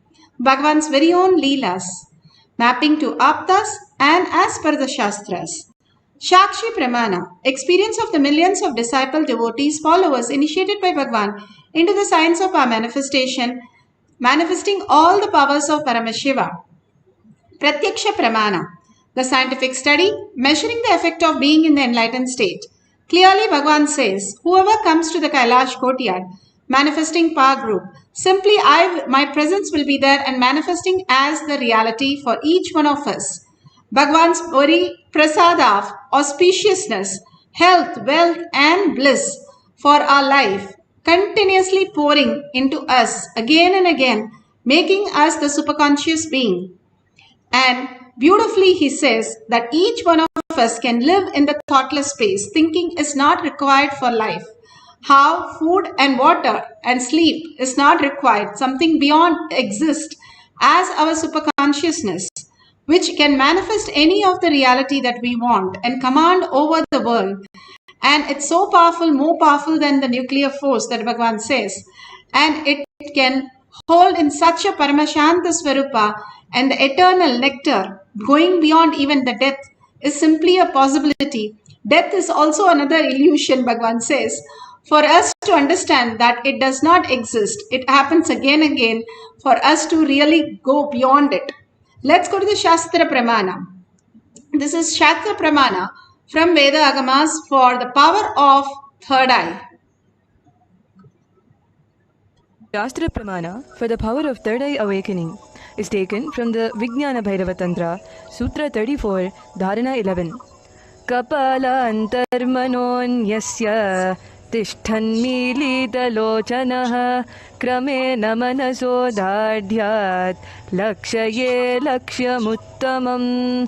Kapalantarmanonyasya tishthanmilitalochanaha kramena manasodadhyat lakshaye lakshamuttamam.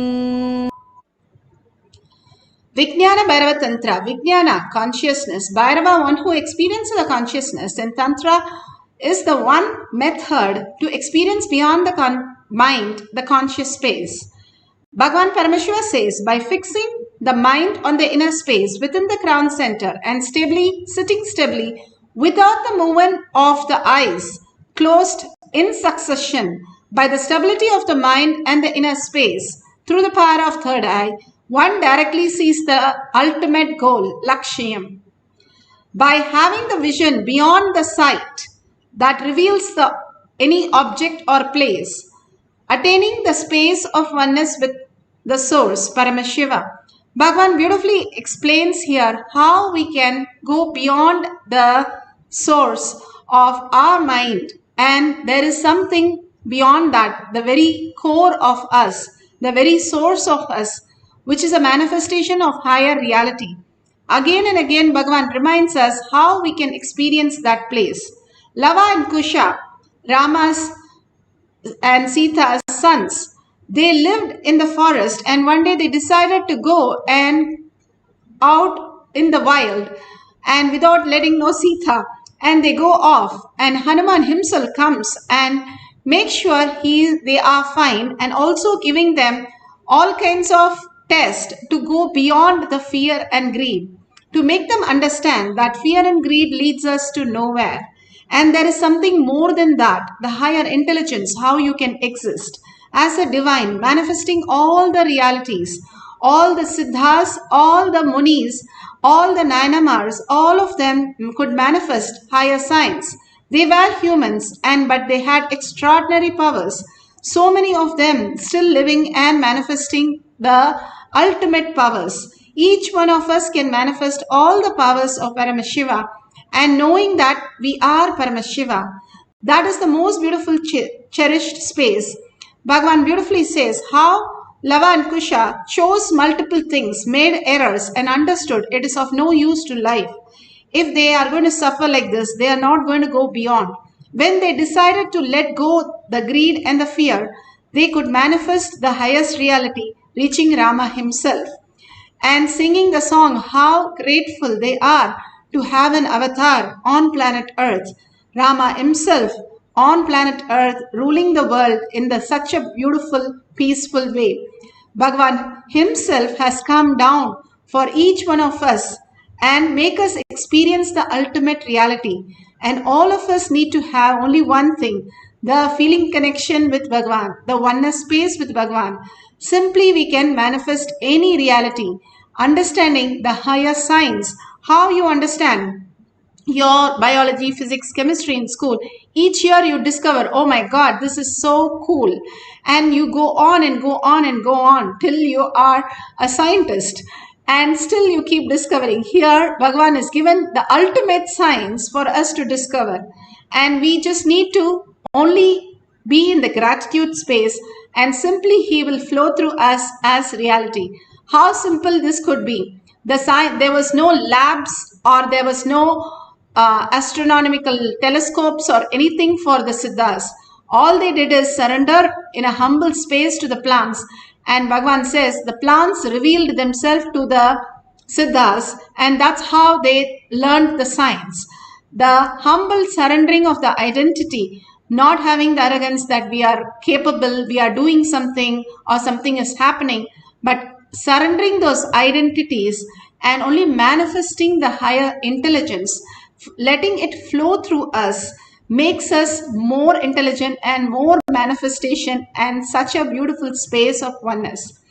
Because we fall into such gratitude space and such most Paramashanta Swarupa space, an eternal space, that we don't have to have suffering anymore. Bhagavan has given beautifully Apta Pramana. Sanjaya was initiated into the power of third eye by Vyasa. This is in Mahabharata chapter 1, sloka 1 through 6. And he could see through his third eye for 19 days, and he could narrate the whole scene to the king so in much detail, as though he was looking at it by himself. He had only the 19 days the power. Bhagavan is saying for eternal you're going to be having the third eye, and all of you will have usage of the third eye, which is more practical than your both eyes. We are going to live in the civilization where the third eye is going to be more used than the regular eyes. The regular eyes is more like a glass piece, which how we use the all the utilities, it would be just like that. If we understand the science, what Bhagavan is giving, the higher reality, again and again going into that space of oneness And being that as our ultimate goal, simply will manifest that I am Paramashiva, I am Parashakti as our ultimate space manifesting the powers. Bhagwan beautifully gives a clear clarity and beautifully he shares how he experienced the space and how you can manifest the same when you understand which is more important as our reality. Is also nearer than the nearest space. Truth is the inner space of the whole cosmos. Truth is also the outer space of the whole cosmos, pervading and uniformly ever present inside and encompassing this cosmos from the outside. For please listen, what Upanishads wants to declare through this verse: break from something which is making you perceive inside, outside separately, moving, unmoving separately, antara, bahyata separately. Listen. Tannai jati, tate jati, tannai jati. Moving, unmoving separately. What is that makes you perceive something as moving, something as unmoving? What is that makes you perceive something is near, something is far off? What is that makes you perceive something is inside you and something is outside you? Listen. I'm going to repeat, explain once more my enlightenment experience from the context of this verse. Listen. Please listen. Exactly what was that I realized on the Vaigasi Visagam, Vaigasi month, Purnima Titi, Visaga Nakshatram evening, when I completed 11 and aging into 12. That year, Vaigasi month, Visaga Nakshatra, Paurnami Titi. This is the way we Indians keep the date in the memory. We don't keep the English calendar date. Somehow, I always kept only based on the Titi and Rasi and Nakshatra. And so now if you can Google and find out exactly what is the date. Let me describe. Because we never bothered about the Kala. We bothered about only the essence of Kala. When I completed 11 and moving into 12, that year, this has happened. Listen, exactly what happened. Let me describe. As usual, I went and sat on one rock. I did not choose. Please understand. I did not choose. It was just a casual. Usually I'll sit here, there, here, there. Somehow that day I sat on one rock, which has become a Tirtha Kshetra now for all our devotees and disciples. I sat casually. Whenever I find time, I'll go and spend time in that space, in that area, because Devi became enlightened there. My Guru Vibhudananda Puri always used to tell, this is Devi's energy field. That place is called Pavalakundu, Coral Hill. She used to tell, this is Devi's energy space, energy field. So I always used to go and sit there. I was sitting on a rock. To tell you honestly, I was not even doing some serious meditation. I can say in a way the whole ambience was so calm, so beautiful. I decided to close my eyes. Once I closed the eyes, the intensity of my yearning started taking over me. The intensity to realize myself, my true nature, started possessing me. It has taken possession over me. The Kathopanishad declares Shraddha Vivecha. Shraddha just took over Nachiketa. All of you know how fear takes over you, greed takes over you. When a fear takes over you, when you have the panic attack, you just do things. You always feel guilty, shy, let on about it.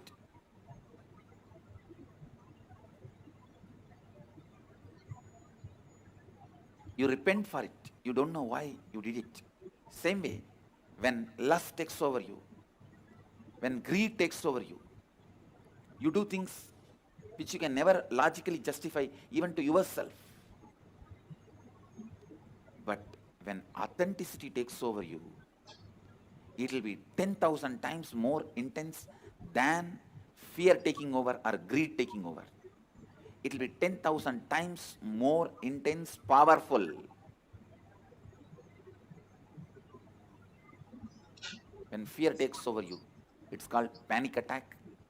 When greed takes over you, it's called restlessness. When authenticity takes over you, it is called satori. My sincere seeking that overpowered me, that's the right word I should use. I just felt, what is it I am seeking? Who is that me who is seeking? Who is that me that is deeply discontented about anything I see, hear? Who is that who is deeply discontented even about my own existence? Listen.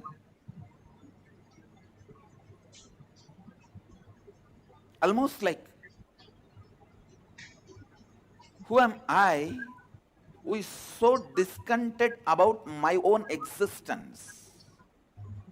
Understand, all of you have discontentment about your own existence, but you never look into why, what, who is having that discontentment.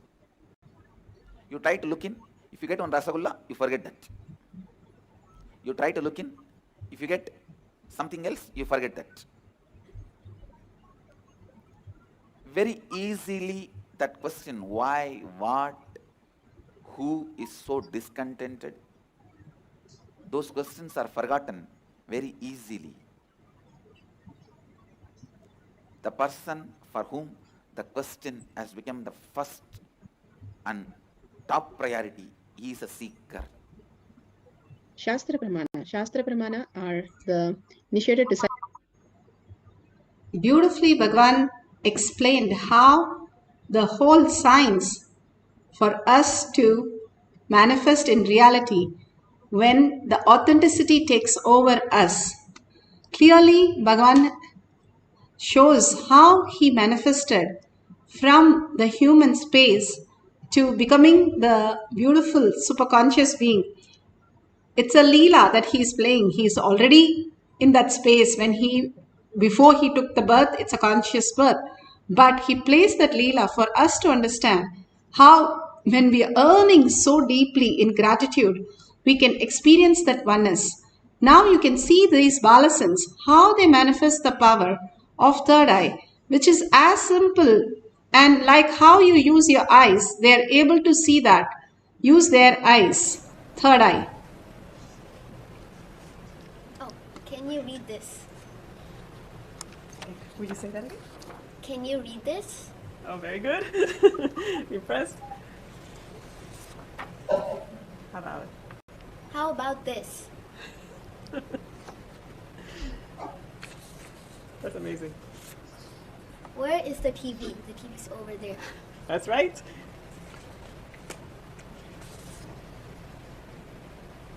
Where is the red jacket? I don't see it. There is no red jacket, that's right. Okay, this is an instruction. Jump up and down. All right, go for it. Awesome. Okay. Follow my movements. Oh, you're walking better than I am. All right, thank you.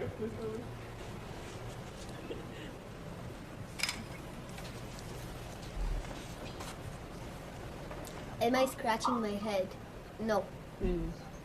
Now you are. Squatting. Wow.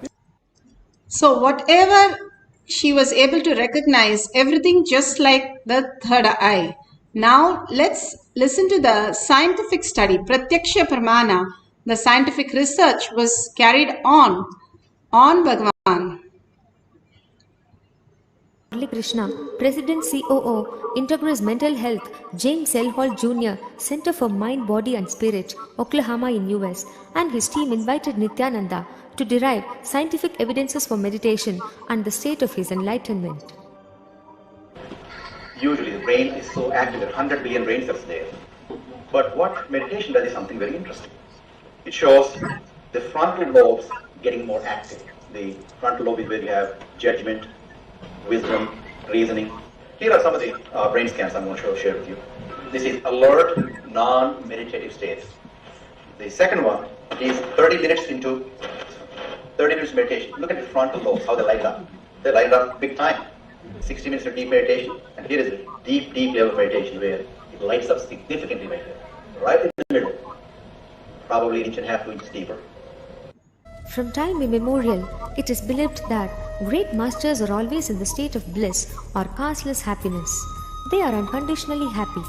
With modern sophisticated equipments, we are able to detect this truth that dopamine secretion is always abundant in the case of Paramahamsa Nityananda. The D really stands for divine spot. The D also stands for delight and the dopamine spot. What's also interesting is that he could at will go in and out of the state. So we asked Swamiji when he came from the scanning room, when we saw this one, we asked Swamiji, what were you exactly doing when so and so thing happened? He didn't know what was there. He did not see the pictures yet. He said, really interestingly, there were 3 people there. He said, I opened my third eye. And that's stunning because I learned about third eye as a child, but didn't read about it in a long time, what it is today. But what he said was, I asked him to describe more in detail what does he mean by third eye. And he said, it's a deep meditative state. It's probably a very, very deep state. But he said, it looks like a small petal on one side going and joining. Another side, another petal comes and joins, and you join together, and then it becomes a third eye. Like a blissful state that you experience in open third eye. So that's really a very, very interesting and fascinating finding, and we're going to talk about it for a long time. The title of this paper does not mean that it is...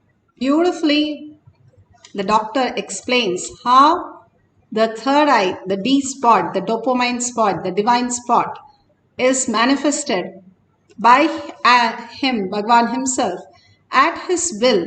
The most important part is he walks in and walks out, and all of us can experience the very same space when we connect to Bhagwan in that deep meditation. Simply we will also manifest the highest reality, manifesting all the auspiciousness. Let's go to the guidelines for manifesting the powers of third eye. If you have an eye band, that would be best. If you do not have eye band, make sure something is covering your eye completely. If you could just close your eyes, the light still reflects on your lenses and it is not very clear to see what's in the third eye. That is why we ask you to close your eyes with the eye band in such a way that there is no light passing through your eyes, so that the third eye, the letters become very clear. Yes, it appears as letters and it appears very clearly like you see with your eyes. The third eye is also very, very clear and it can show you exactly how you use your eyes and much beyond, because the power of third eye is much more than what you experience as your lenses. The lenses are just like the glasses. It is not doing anything. It doesn't have intelligence by itself. It reflects in the brain, which shows you the whole whatever you're seeing as the brain grasp it and give you the inputs. So let's have some books, pencil and paper, a beautiful eye band which does not allow your eyes with any of the light. If you have Jnananjan in your Kantamala, apply in your third eye and your temples. And if you have the camera, that will be really wonderful. If download the timestamp and record the whole thing. All these beautiful moments, if you record, you yourself will see in few years how amazing you can manifest all the powers of Paramashiva. The guidelines, make sure you're not having any external help. This is not logical thing which has to be going beyond the mind. The mind becomes completely thoughtless and just resides as a, doesn't have any exercise to do, but it can just reside there. That's all. The whole superconscious space is when we surrender the whole mind and just be in the oneness space of Paramashiva. More and more the earning and gratitude starts flowering in us. More and more we start seeing Paramashiva as our reality, the ultimate free will that we can live.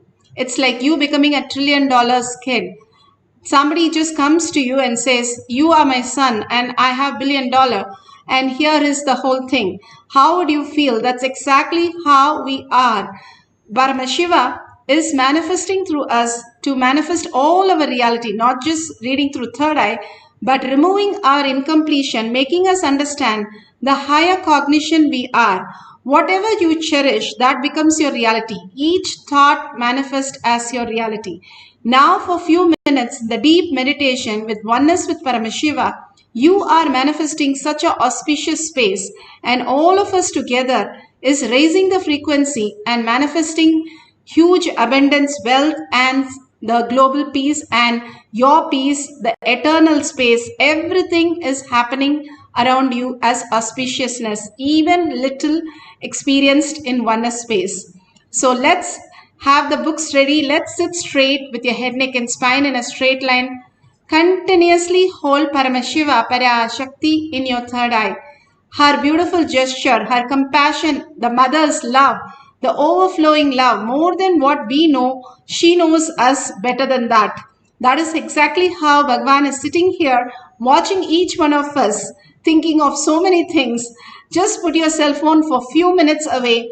Be in the oneness with Paramashiva. Only hold him as your cognition. How Bhagavan said, the earning space becomes the authenticity and authenticity possesses me. Be in that space of earning and in deep gratitude, holding Parashakti with 25 heads and 75 eyes and 50 hands. Just dissolve into her and simply you will see a new reality open up for you. Again and again, holding this space and earning for that space and holding that eternal nectar as your eternal space. Mind only has death. Even a death is delusion, Bhagavan says. If we understand the higher science, how we exist in oneness with Paramashiva, deep gratitude will start flowering in us. How he is manifesting and taking care each one of us, giving us the ultimate experience and ultimate reality. Start chanting the Mahavakya, very important, not just listening. Please start chanting intensely. Your whole being vibrates with that from the navel center. When you start chanting the Mahavakya intensely, you raise in the frequency and start manifesting the space of Paramashiva, the state of Paramashiva, powers of Paramashiva, being of Paramashiva, and Kailasha of Paramashiva. So be in that space. Let's start entangling with Bhagavan, beautiful oneness space, and chanting the Mahavakya intensely and vibrating with that and holding only the cognition of Paramashiva, Parashakti, her beautiful gestures, all her weapons, all her alankarams, all her smile and compassion, overflowing joy that she expresses, such a joy to just see her. You just become like completely in joyful space, blissful space.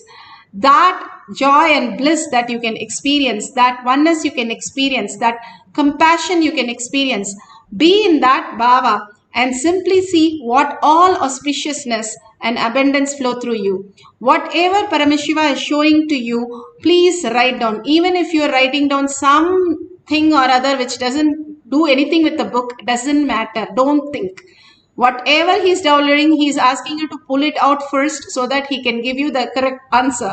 That's how all the Balasans, when they start reading, they'll be completely off track. And suddenly they'll start reading perfectly. That's how it starts. So don't judge anything, any of the process. Whatever she shows, just note it down. And after that, verify authentically the book. If you have a Living Enlightened book, that is the most beautiful book that you can experience, or Bhagavad Gita book. All the great truth Krishna had given and Bhagavan has commented is the ultimate science, the Bhagavad Gita decoded. Simply put you in the oneness space. So you can take those books. If you don't have anything, you can take some magazines, some other books also. Any picture or color or shapes or words, anything which appears, you can simply write down and verify at the end. Now let's sit straight with a head, neck and spine in a straight line. Intensely bring Paramashiva in your third eye.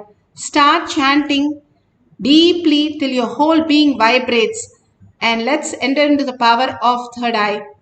Reading large words through blindfold. Nityananda Paramashivam. Om Nityananda Paramashivam.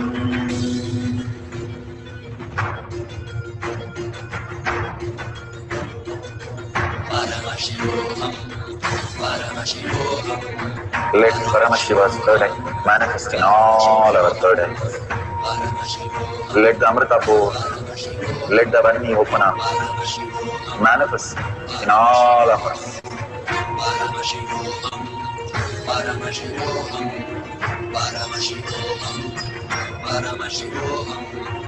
Let Paramashiva overflow, manifest the powers in all our third eyes. Om Nityananda Paramashivam. Om Nityananda Paramashivam. Om Nityananda Paramashivam. Om Nityananda Paramashivam. Om Nityananda Paramashivam. Om Nityananda Paramashivam. Om Nityananda Paramashivam. Om Nityananda Paramashivam. Om Nityananda Paramashivam. Om Nityananda Paramashivam. Om Nityananda Paramashivam.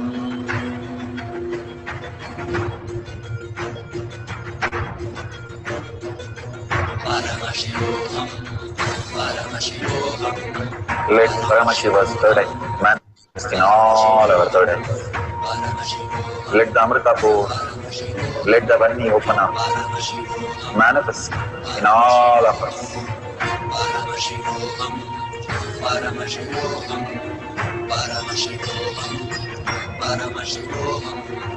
Let Paramashiva overflow, manifest the powers in all our third eyes. Om Nityananda Paramashivam. Om Nityananda Paramashivam.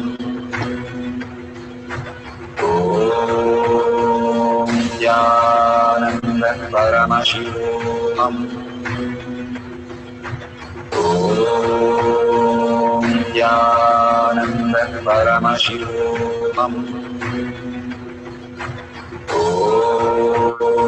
Nityananda Paramashivam. Om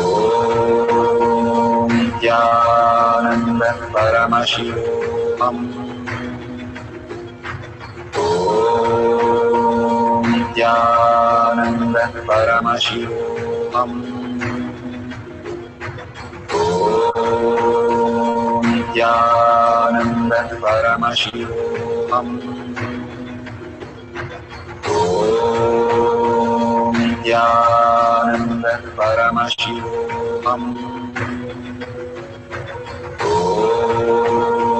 Nityanand परमशिवोऽहम् ॐ नित्यानन्द परमशिवोऽहम् ॐ नित्यानन्द परमशिवोऽहम् ॐ नित्यानन्द परमशिवोऽहम् ॐ नित्यानन्द परमशिवोऽहम् ॐ नित्यानन्द परमशिवोऽहम्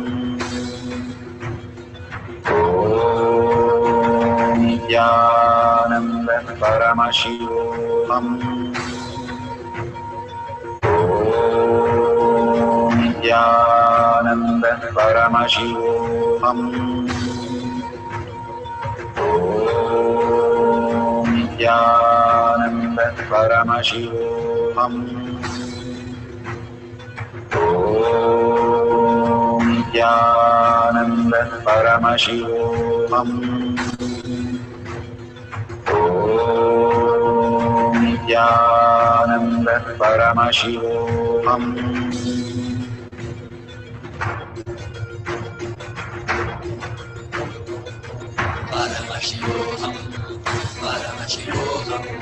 Let Paramashiva's third eye manifest in all our third eyes. Let the Amrita pour, let the Varni open up.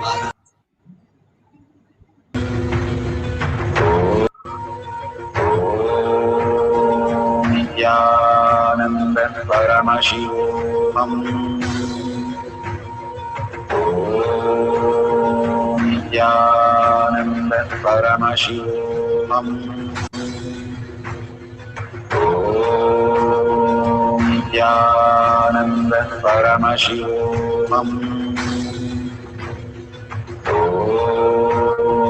Nityananda Paramashivoham.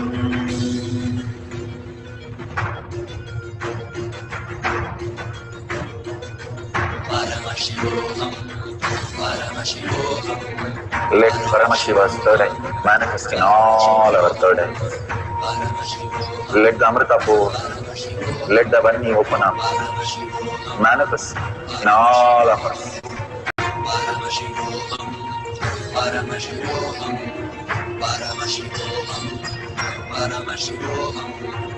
Let Paramashiva overflow, manifest the powers in all our third eyes. Om Nityananda Paramashivoham. Om Nityananda Paramashivoham. Om Nityananda Paramashivoham. Om Nityananda Paramashivoham. Om Nityananda Paramashivoham. Om Nityananda Paramashivoham. Om Nityananda Paramashivoham. Om Nityananda Paramashivoham. Beautiful.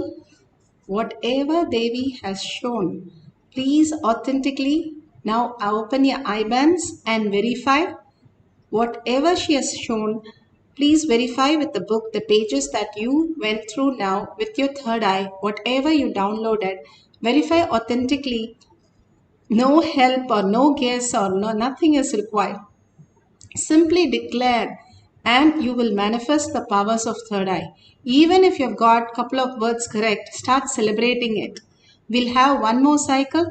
If you're feeling I can see only the darkness, be very clear that is what Bhagavan is showing you, and clear that also. That is also an illusion. Whatever you are experiencing, again and again he is reminding you, understand it is illusion and drop that.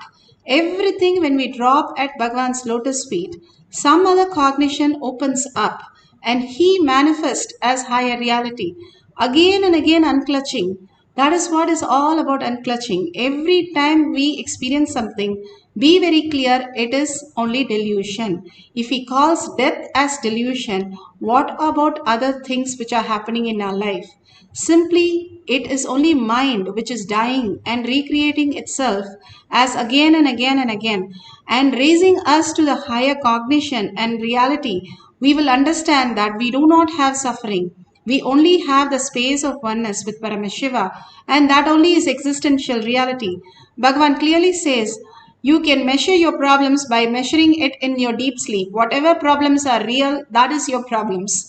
And nothing is existing in my deep sleep except me, this consciousness. And all that I simply drops. And that is what, if you do the same thing here in the oneness space of Paramashiva, you can manifest the higher science, the enlightened space, the most auspiciousness and abundance simply showers on you. So we're going to have one more cycle deeply. Let's chant the Mahavakya. Again, hold the oneness space, continuously unclutching from whatever we are going through. It keeps coming up to our mind. We'll keep on dropping it and saying very clearly, except Paramashiva, there is no other thing that is real. I'm going to hold only that for a few minutes and experience the oneness with Parashakti. Again and again, hold that eternal space that will manifest through you as the ultimate reality. And chant the Mahavakya continuously. Chanting the Mahavakya, the mantra. Simply when you become Mahavakya, it merges you into the ultimate reality, making you manifest the higher powers. So let's chant the Mahavakya continuously. Write down whatever Paramashiva shows us, manifesting the power of third eye.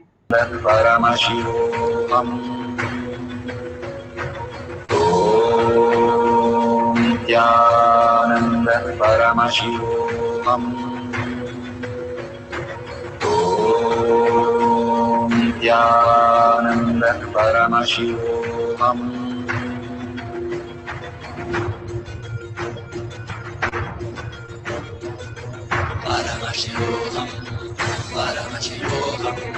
Let Paramashiva's third eye manifest in all our third eyes. Let the Amrita pour, let the Varni open up, manifest in all of us.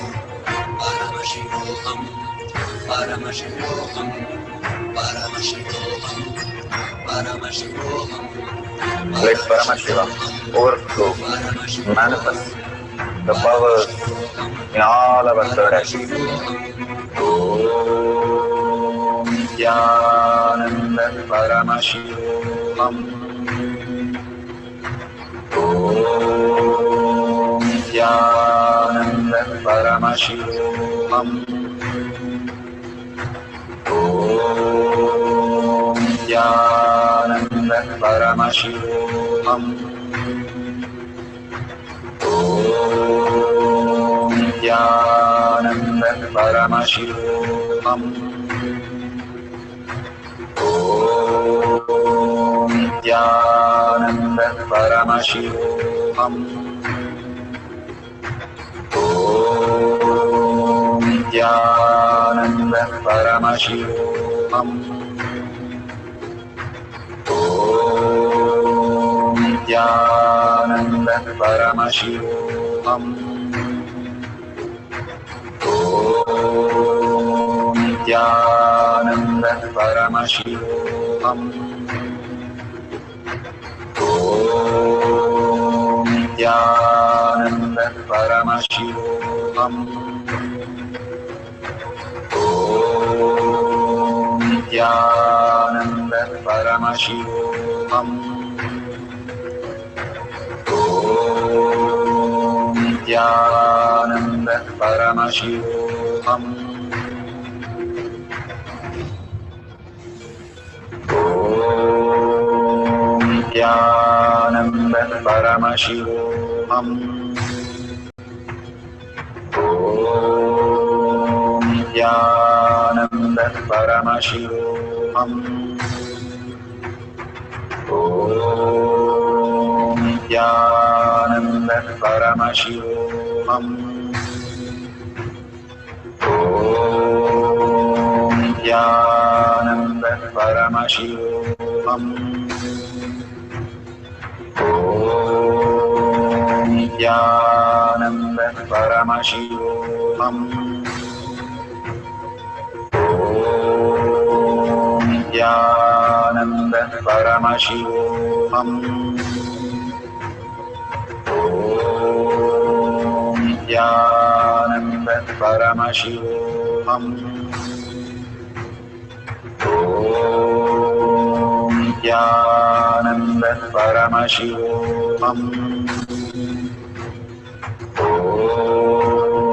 Nityananda Paramashivoham.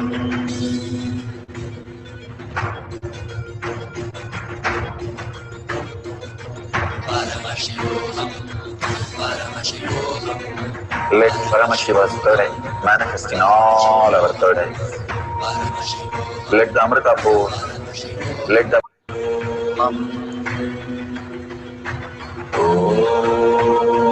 Nityananda Paramashivoham. Om Nityananda Paramashivoham. Om Nityananda Paramashivoham.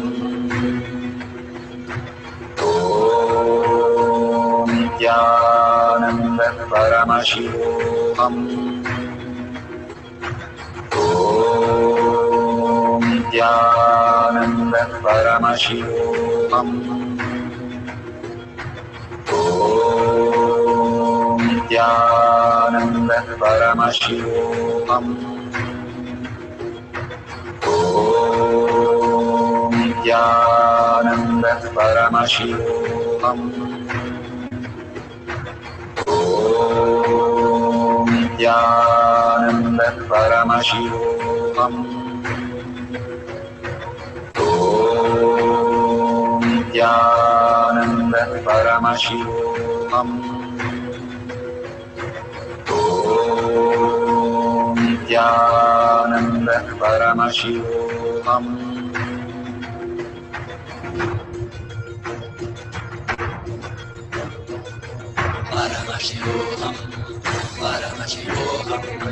Let Paramashiva's third eye manifest in all our third eyes. Let the Amrita pour, let the Varni open up, manifest in all of us.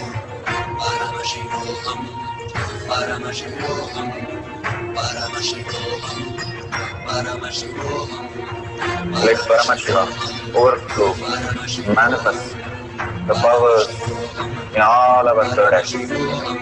Om Nityananda Paramashivoham. Om Nityananda Paramashivoham.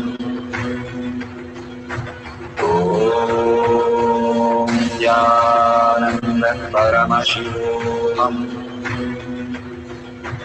Om Nityananda Paramashivoham. Om Nityananda Paramashivoham. Om Nityananda.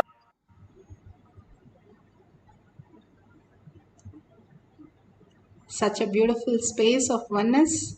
Now it is time for us to contribute to the world. Again and again, Paramashiva manifest in our life as so many dimensions. We are not looking at it, and if we look carefully, we will grasp him simply as manifesting all our reality one by one by one. Like how a mother makes sure that kid is taken care. That is why Paramashiva is so beautiful, manifesting all our reality. All we need to do is align to Paramashiva, simple integrity, simple obedience. By sharing this to all the people in the world through tinyurl.com/powermanifestation, more and more people can come to the blessing of Bhagavan and get relief from all their suffering, and you will be the cause of it. And all the punya gets added more and more in just 5 minutes. It takes very short time to give one line how you experience the superconscious breakthrough, how you experience the powerful cognition, which gives you a glimpse of that, how you experience manifesting the powers, your experience just in 1 or 2 lines, you can share with the world. And if you see the $sign at the end of this YouTube chat, drop a coin, drop a one currency of your current country, so that you will start expanding your Kailasha inside you. More and more, Bhagavan says, what we vote for, we believe in that. And when we vote for our Paramashiva space, that becomes the reality. Again and again, Bhagavan gives all these simple things. It is very simple. A seed is very small but grows into a banyan tree.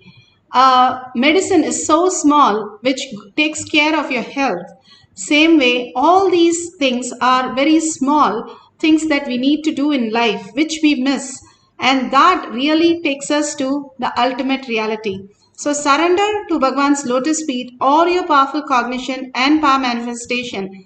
And in deep gratitude and earning, ask Bhagavan to make this Paramashiva space as your reality. And thanking each one of you who are here manifesting all these powers. Simply do Anga Pradakshina for yourself and understand this is a great science and only few can get it. That is why 8 billion people, only few are here to receive the greatest sign. They say 1 in crore experience the oneness with Paramashiva, and you are the blessed one. Thanking each one of you, and thank you for being here. Let's thank Bhagavan for all that showering and end the session with the Purna Mantra. Om Purnamada Purnamidam Purna Purnamudashyate Purnasya Purnamataya Purnameva Vashishyate. Om Shanti Shanti Shanti. Hari Om Tat Sat Sarvam Bhagavate Sri Nityananda Paramashivam Padukarpanamastu. Om Nityanandam. Thank you so much. See you again after the next satsang, and 6 p.m. today in the Zoom session. There will be another Kailash Kotiyar manifesting part. In the Zoom session, you can join through e-Kailasha. Thank you. See you then. Nityanandam.